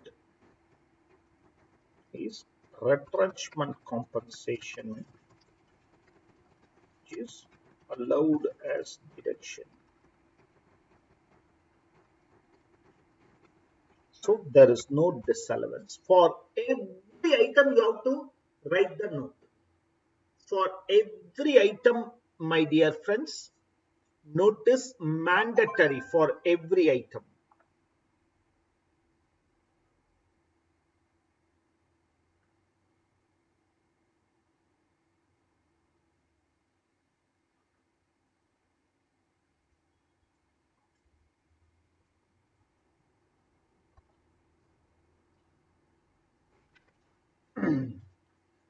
Training expenses incurred paid to a joint venture company.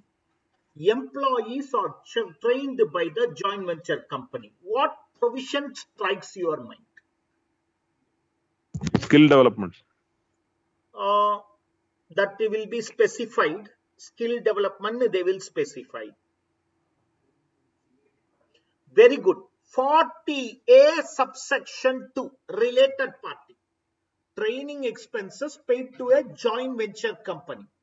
Okay, I agree skill development as a relationship, but that is they will specifically given her. Here, it is a joint venture company, which means a related party. Any payment to a related party should be at fair market value. If it is in excess of such fair market value, such excess alone will be disallowed. Here they have not said anything. Always assess a favorable approach. So we will believe that it is in accordance with fair market value. Due taxes are deducted and paid. Hence it is allowed. But we should write it.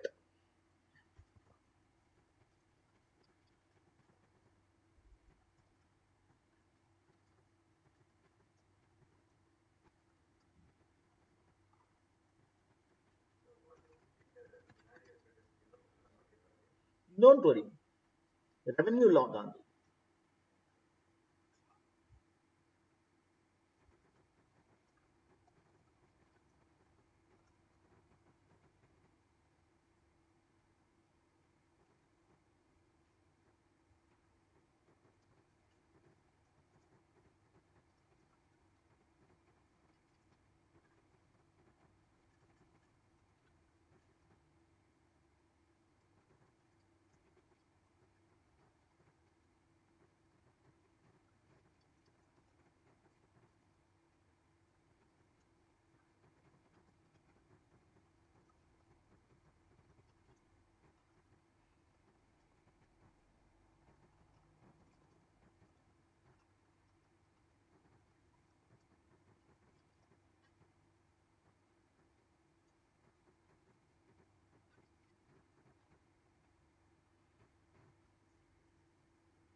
no disallowance because I assume that it is in line with fair market value and due taxes are deducted and paid.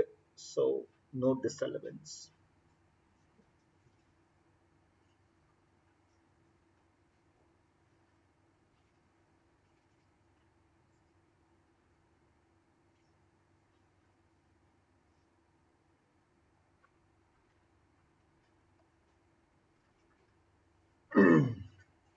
Company paid 2,45,000 fees for director's son for higher education by entering into an agreement with the son of the director that after he completes the course, he will serve the company for 5 years.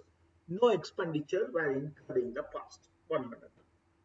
This adjustment will be there in almost 4 or 5 questions because till last year it is a recent case law question.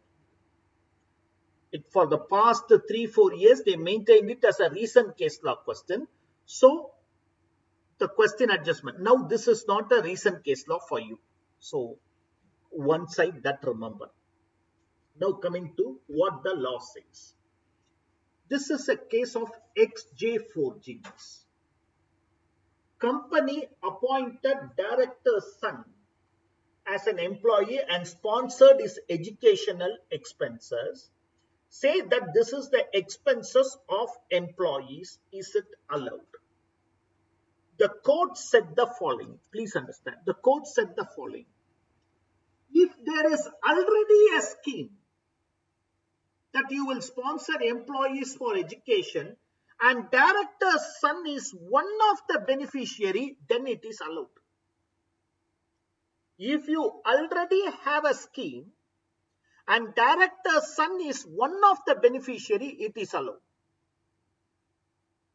If the scheme is not already there and director's son is the first or only beneficiary, not only, first also. If there is no such scheme, today only I am framing the scheme, sir.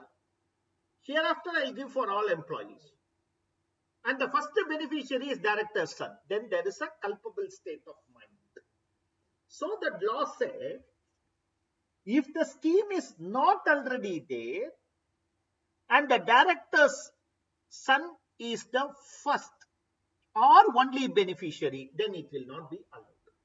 That's why in question you will see, adjustment you will say, however, no such expenses were incurred in the past. Which means you are the only employee.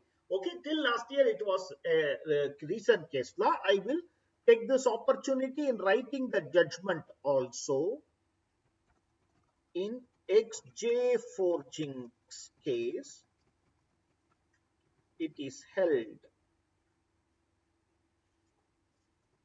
if there is an employee educational expenses scheme already in place and the director's son is one of the beneficiary, then such expenses are allowed. If there is a scheme already in place and director's son is one of the beneficiary, then fine, it is allowed. Where there is no such scheme, director's son is the first / only beneficiary, then it is not allowed. This is the judgment. Okay. In the given case, is mentioned that there is no past such expense, hence disallowed. Hence disallowed. 2,45,000 need to add back. Take your time, write down.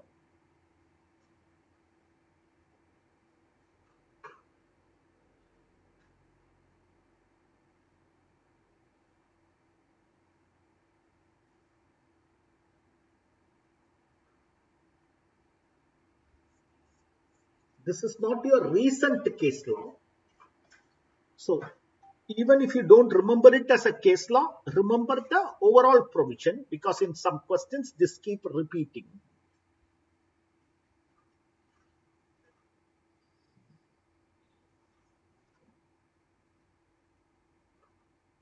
Am I clear? Right?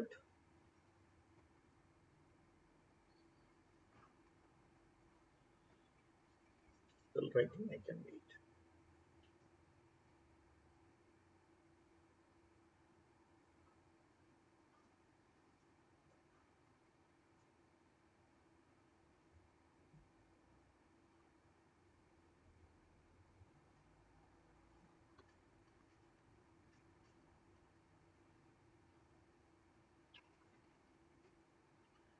$11 lakhs.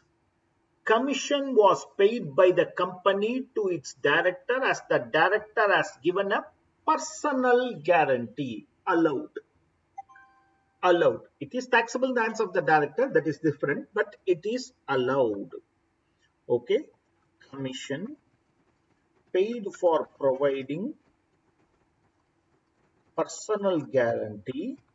In all these things, wherever you are getting stuck, you have a general wordings that you can write, which will give you the okay, is an expenditure in the normal course of business, hence allowed.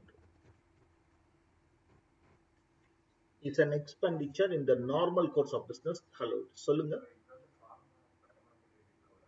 இது வரும் 48 this will also cover. It was an old case law, Peter some name of the director, where they said that he is providing something extra, so commission can be paid to him.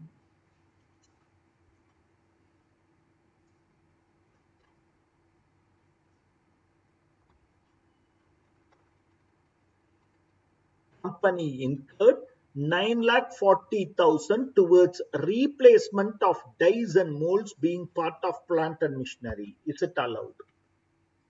Allowed, sir. TVS motor. TVS motors. That's beautiful, Hariharan. Replacement is never a capital expenditure. It is only a revenue expenditure. In TVS motors case, it is held replacement does not bring a new asset into existence. Hence, cost of replacement can be claimed as an expenditure. So, no.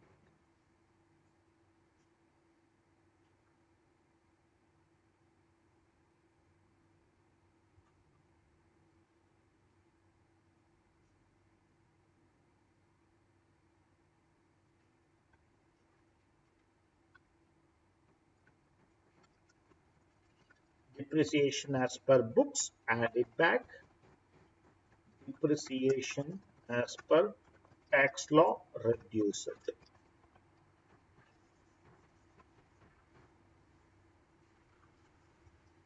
Depreciation as per books, add it back, not allowed. Depreciation as per tax law, reduce it.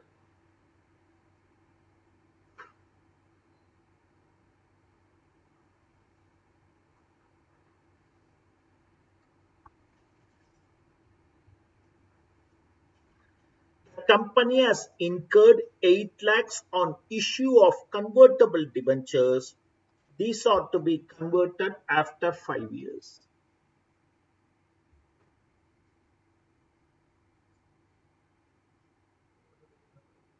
Over a period of 5 years. Case law ITC பாரு 37 Take the case laws of section 37. See ITC Company Limited case law.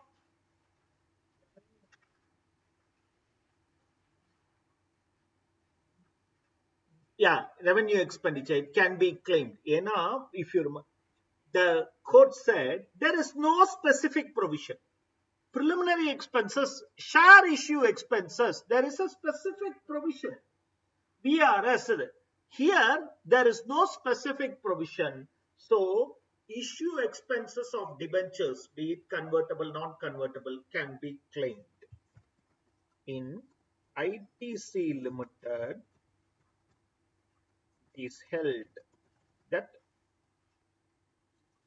there is no specific provision for not claiming for amortization of debenture issue expenses. Hence, it can be claimed in the incurrence.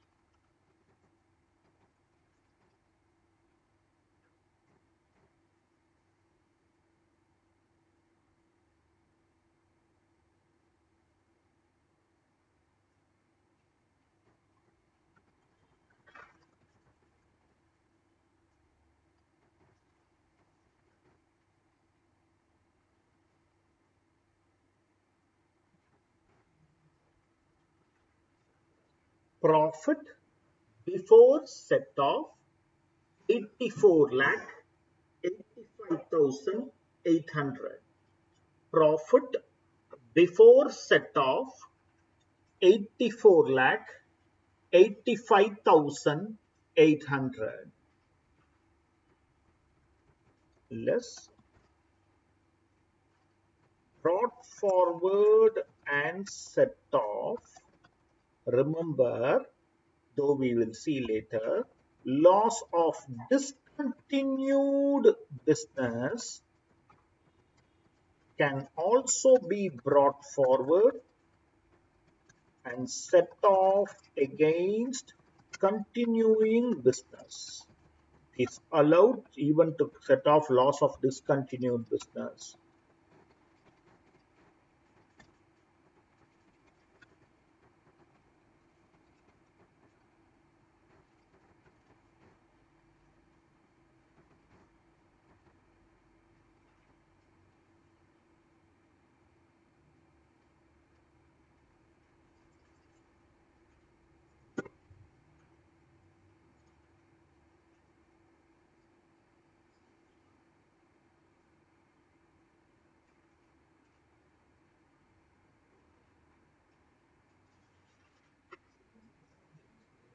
Yeah, sure.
Are you clear? Okay. Let's read the next question. Question number 40. RST Limited is engaged in manufacture and sale of drug. Whenever the word manufacture comes, they are speaking about additional depreciation or skill development. Okay, those are specific to manufacture. Its net profit for the year ended after debiting or crediting the following is 28 lakhs. Income tax on non-monetary purposes. Okay, any income tax is disallowed. Any income tax. Legal fees for defending the title of factory premise. Okay, allowed. Whenever it is for, when you are acquiring it, please remember, when you are acquiring an asset, at that time you are incurring legal expenses, it should be capitalized. This is already acquired asset. There is some dispute, it is a regular expenditure. Expenditure on scientific research other than land and building, in-house research facility, 10 lakhs allowed. When this question came in the examination, it was 150%. இதெல்லாம் the weighted deduction.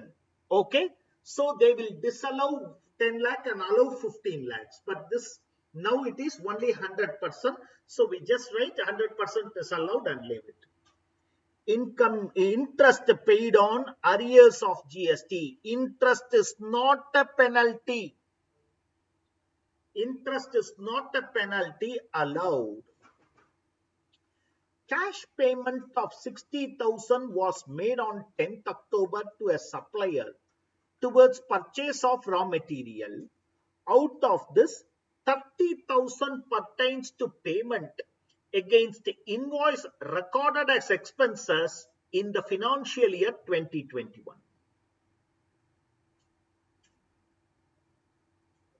Okay. Disallowed, ana disallowed super. Total 60,000 add back, no doubt. 30,000 under 40A3 as expenditure disallowance, and another 30,000 will be treated as income for expenditure which is recorded on due basis in the past year, for which payment has been made in the current year in violation of 40A3. That portion should be treated as income. That portion should be treated as income. Amount payable for using railway wagon facility, which means railway asset, 9 lakhs, out of which 650 is paid before due date and the balance not paid. 43B disallowance. 43B disallowance. Rent received for letting out of vacant land, IFOS income. Okay, IFOS. Arrears of rent received in respect of house property, which was let out in earlier year and which was not charged to tax in earlier year, is 2 lakhs. That said property was sold in 2021. IHP income, I will come to that. The company had paid a royalty to a foreign company amounting to 3 lakhs in the financial year 2021, which was disallowed since tax was not deducted.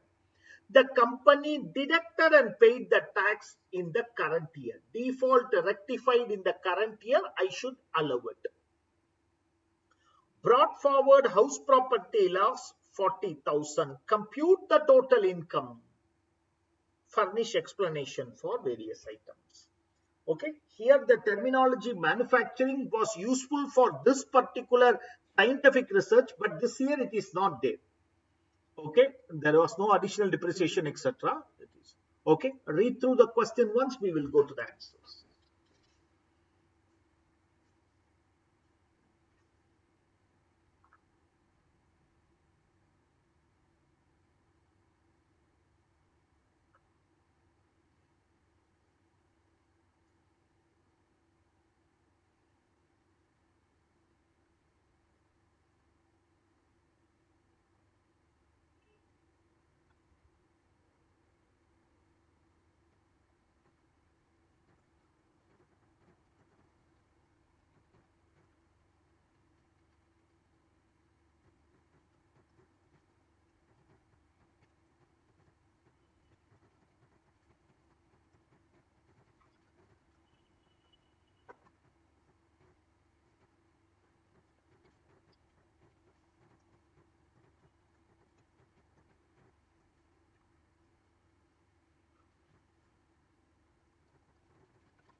income tax paid on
the normal expenditure, normal business expenditure.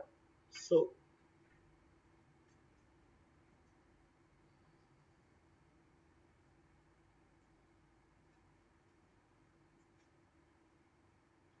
Sir, listening, sir, are other online students able to view? My video gets stuck often, sir. is it a problem for all of us?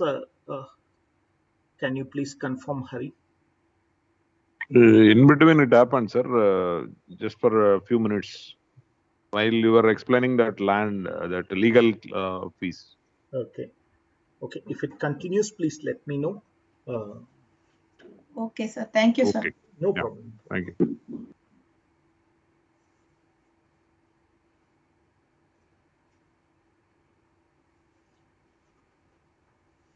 Ajay, I have told you a sentiment of Ajit's mirror. Yeah, thank you.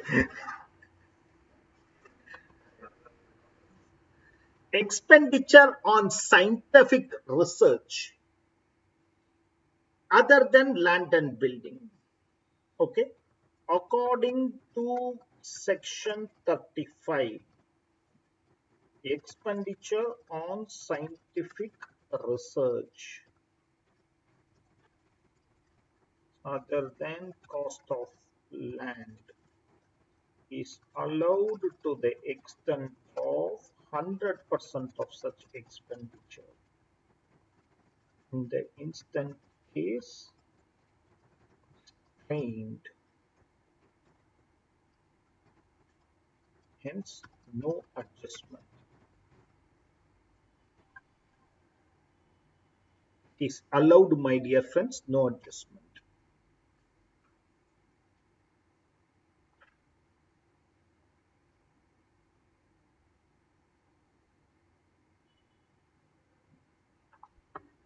Sorry, Sudha, you had messaged. I didn't see that message.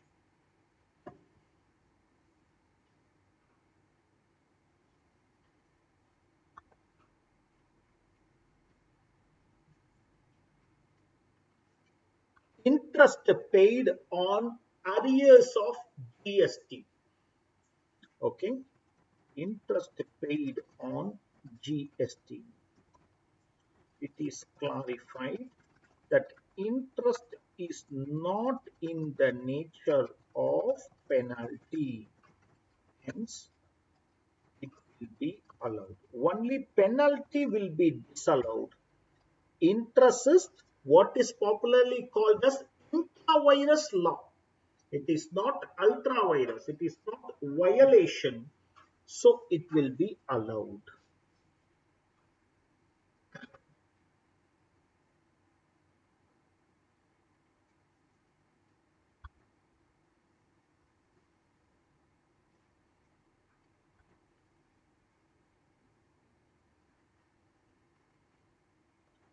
According to section 40A subsection 3,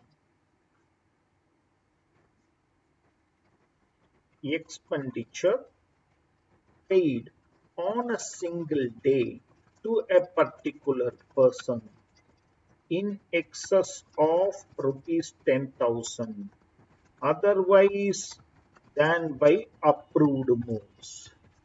Okay, in excess of otherwise than by approved modes. So paid by another is wholly disallowed. So 30,000 is expenditure of the current year paid in violation of 48 unapproved modes, where expenditure is incurred in the preceding years for which payment is made during the previous year in violation of section 40A subsection 3, then such payment will be treated as income. Such payment will be treated as income.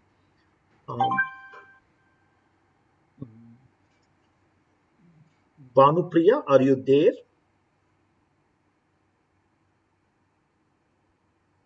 If you can release the mute and speak if you are there.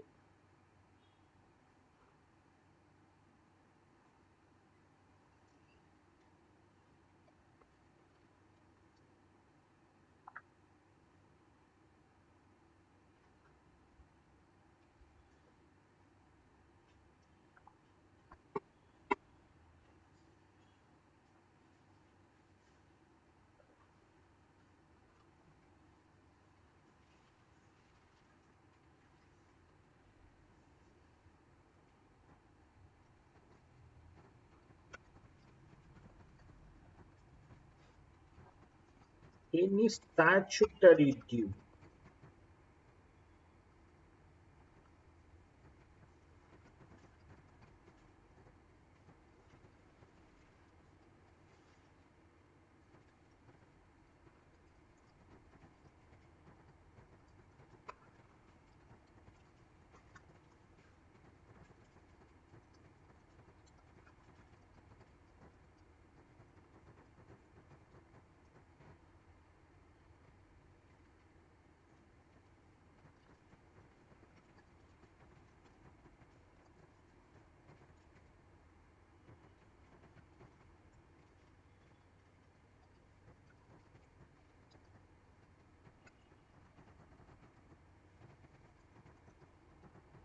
So, out of the total 9 lakhs, you paid only 6 lakh 50,000 within the due date. The remaining is disallowed.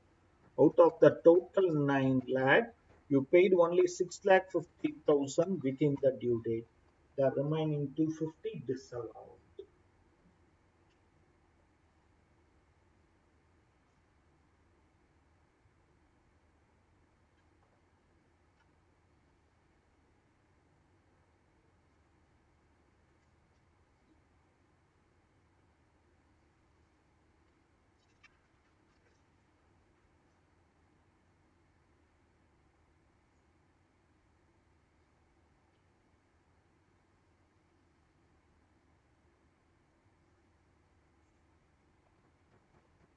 Ground rent, that is rent of vacant land, taxable under IFOS. Taxable under IFOS.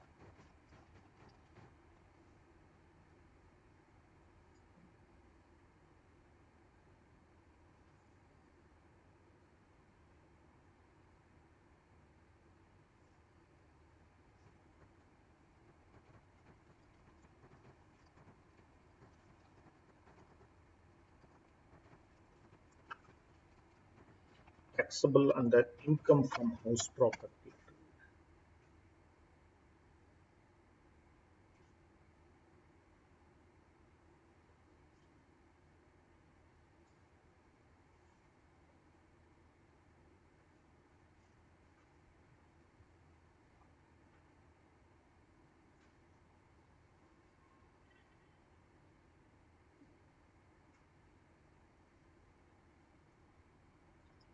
royalty of financial year 2021 for which tax has been deducted and remitted in financial year 21-22 allowed in the year of default rectification.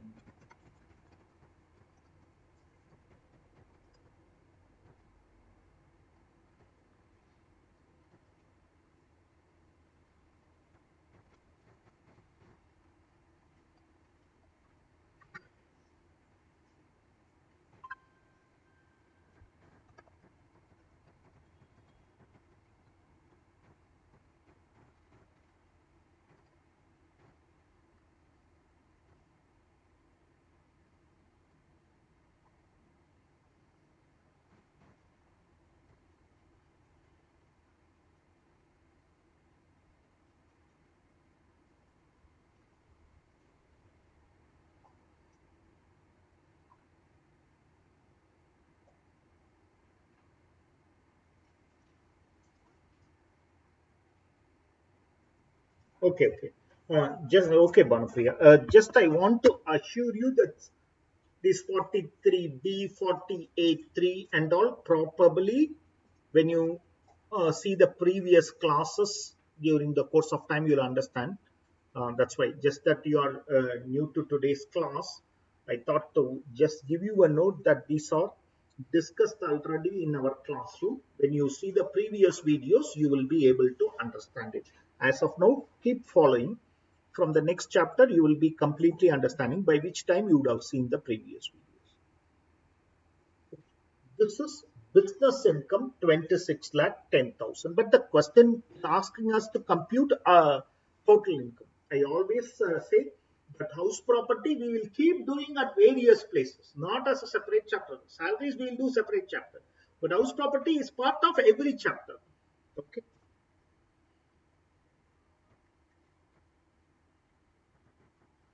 Computation of total income.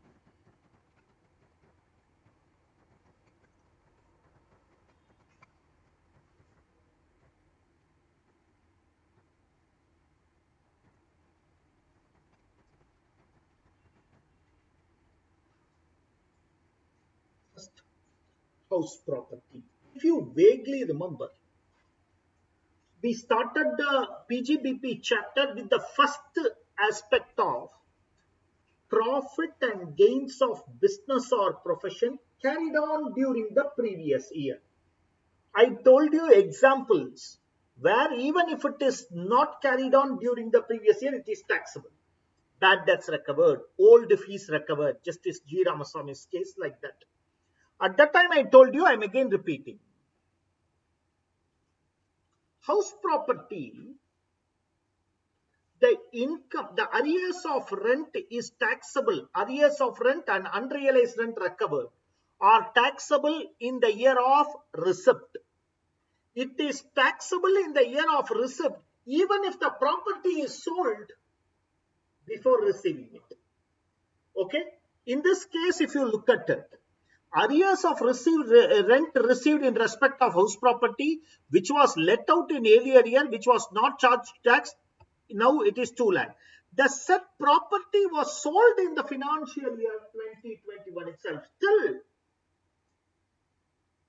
even though house is not there, but the arrears of rent is still taxable under IHP only and in the year of receipt.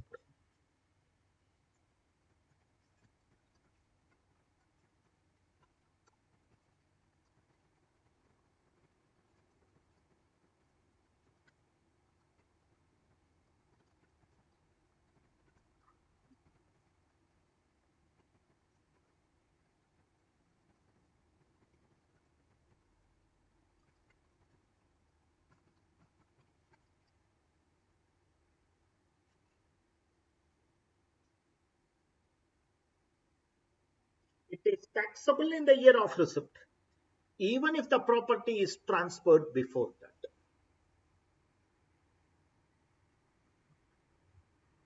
Am I clear? Ah, that's beautiful. I want you to somebody to tell me. Standard deduction. 30% of, okay. Standard deduction, 30% of NAV or house property. Okay. 2 lakh into 30%. இந்த படவா தப்பா section வேற சொல்லிட்டானா அதனால எழுதிடுறேன். Section 24A 16 வந்து salaries-க்கு.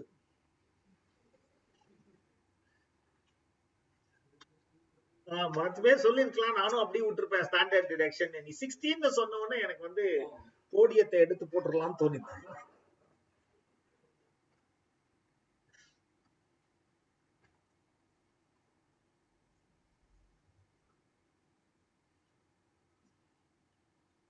Loss of IHP brought forward. I think 40,000 loss is brought forward is there. So the taxable IHP income will be 1 lakh.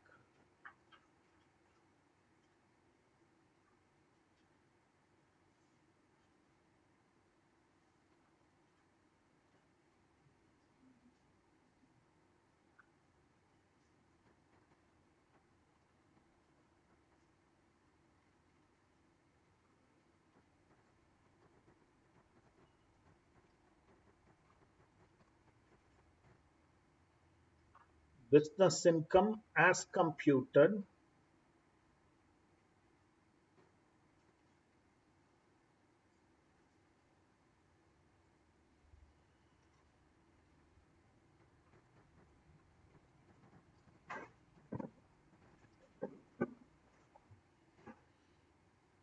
Other sources, ground rent,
for house property chapter, as and when we will keep studying the provision. Okay. So 28 lakh 10,000.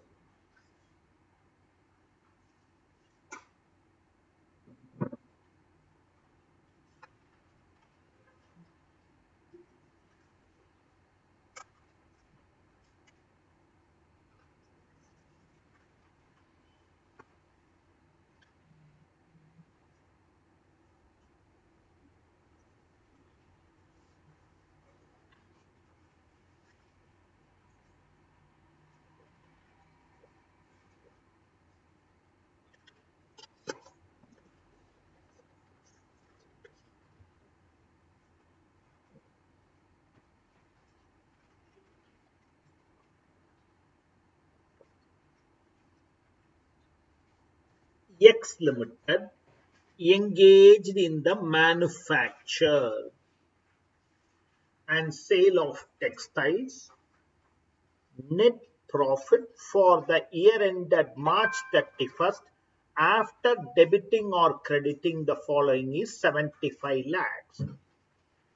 Payment of two employees of 750 each in connection with voluntary retirement scheme. We will add the amount paid, allow only 1/5. Okay, you can have two ways: add back 4/5 or add the entire amount and reduce 1/5. That's a better method to make to communicate with the examiner. Interest on loan taken for advance tax, is it allowed? No. Okay, you can see in the 37 itself. Any interest on loan taken for payment of income tax, whatever form, it is not allowed. Charges of 2 lakhs paid to advertisement in the souvenir published by a political party.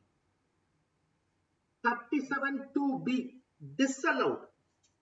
Okay, it can be claimed under 80 GGB as donation, but it is disallowed. Retrenchment compensation paid to employees of a closed down unit, allowed. Okay, it can be fully. Only VRS has the amortization. Capital expenditure incurred for promotion of family planning amongst employees, 1/5 allowed. Okay, 3 lakh add pannittu, we should only allow 1/5. For Indian companies, it is allowed. Interest on late deposit of TDS, allowed. I will come to this, don't worry. Interest on late deposit of TDS, 234E interest. இது வந்து income tax க்கு pay பண்ற interest இல்ல இது. This is not a penalty, this is just interest, and this is not on your income tax. It is somebody's income tax you are paying. You leave this as of now, you write it as allowed. I'll take care of this. Interest paid under 234B disallowed. Loss incurred in the transaction of purchase and sale of shares which are considered as speculative nature, disallowed. Loss of speculative business cannot be set off against this manufacturing business. Compensation paid for the supplier for delay in supply of raw material, allowed. Normal course of business. Compensation received is a business income for the receiver. Compensation paid is a business expenditure, allowed. Dividend from a foreign company, IFOS. Oh, sorry, compensation received. Sorry, friends. Compensation received from supplier, normal business income. Okay, compensation received, normal business income. You do not take it out. It is a business income. Section 28 says any type of compensation other than that for an asset. That is Saurashtra Cements case.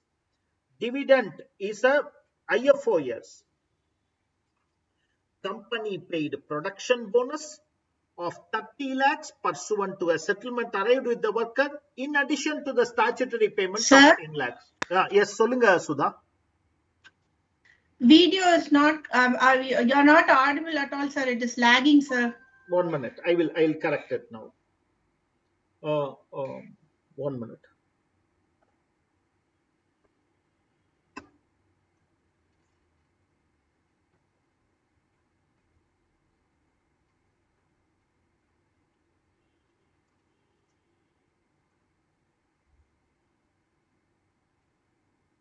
Please wait a minute.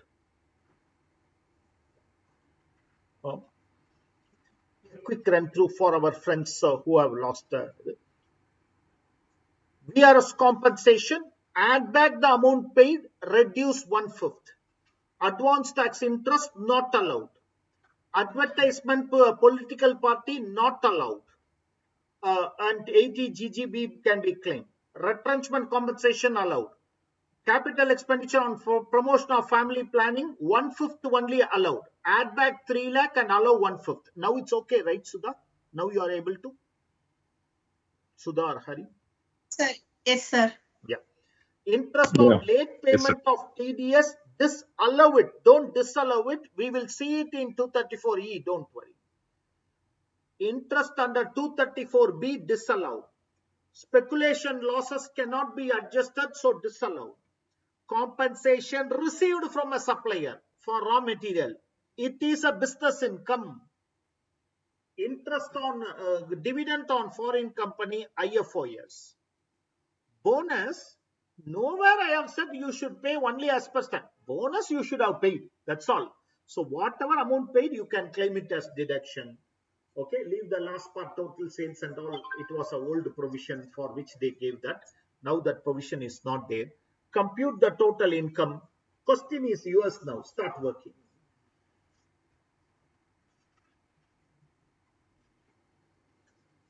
This is the answer. This is the working, friends.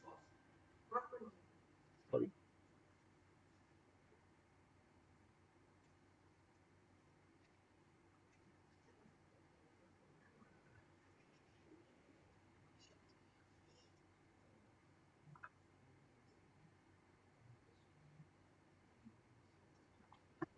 Net profit 75 lakhs.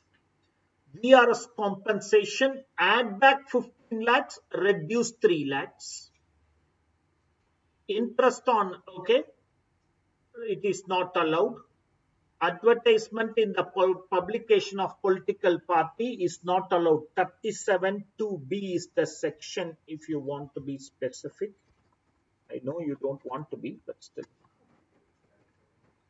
Okay. Retrenchment compensation is fully allowed.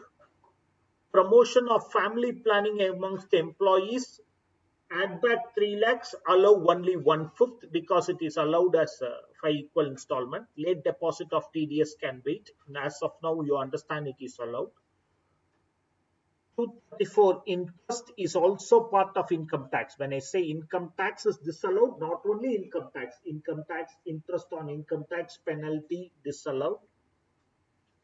Speculation losses cannot be adjusted, so it needs to be disallowed. Compensation is very much a business income. Dividend, bonus, there is no restriction. Only thing is it should have been paid. So business income, I get 9450. Business income, I get 94,50,000. IFOS, dividend from foreign company, and then 80 GGB.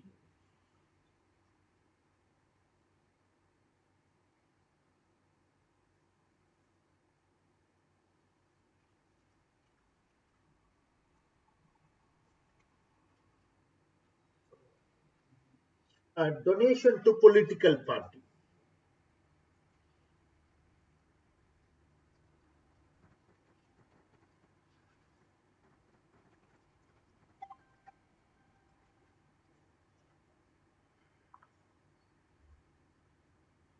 Yeah, good, Sudha, good.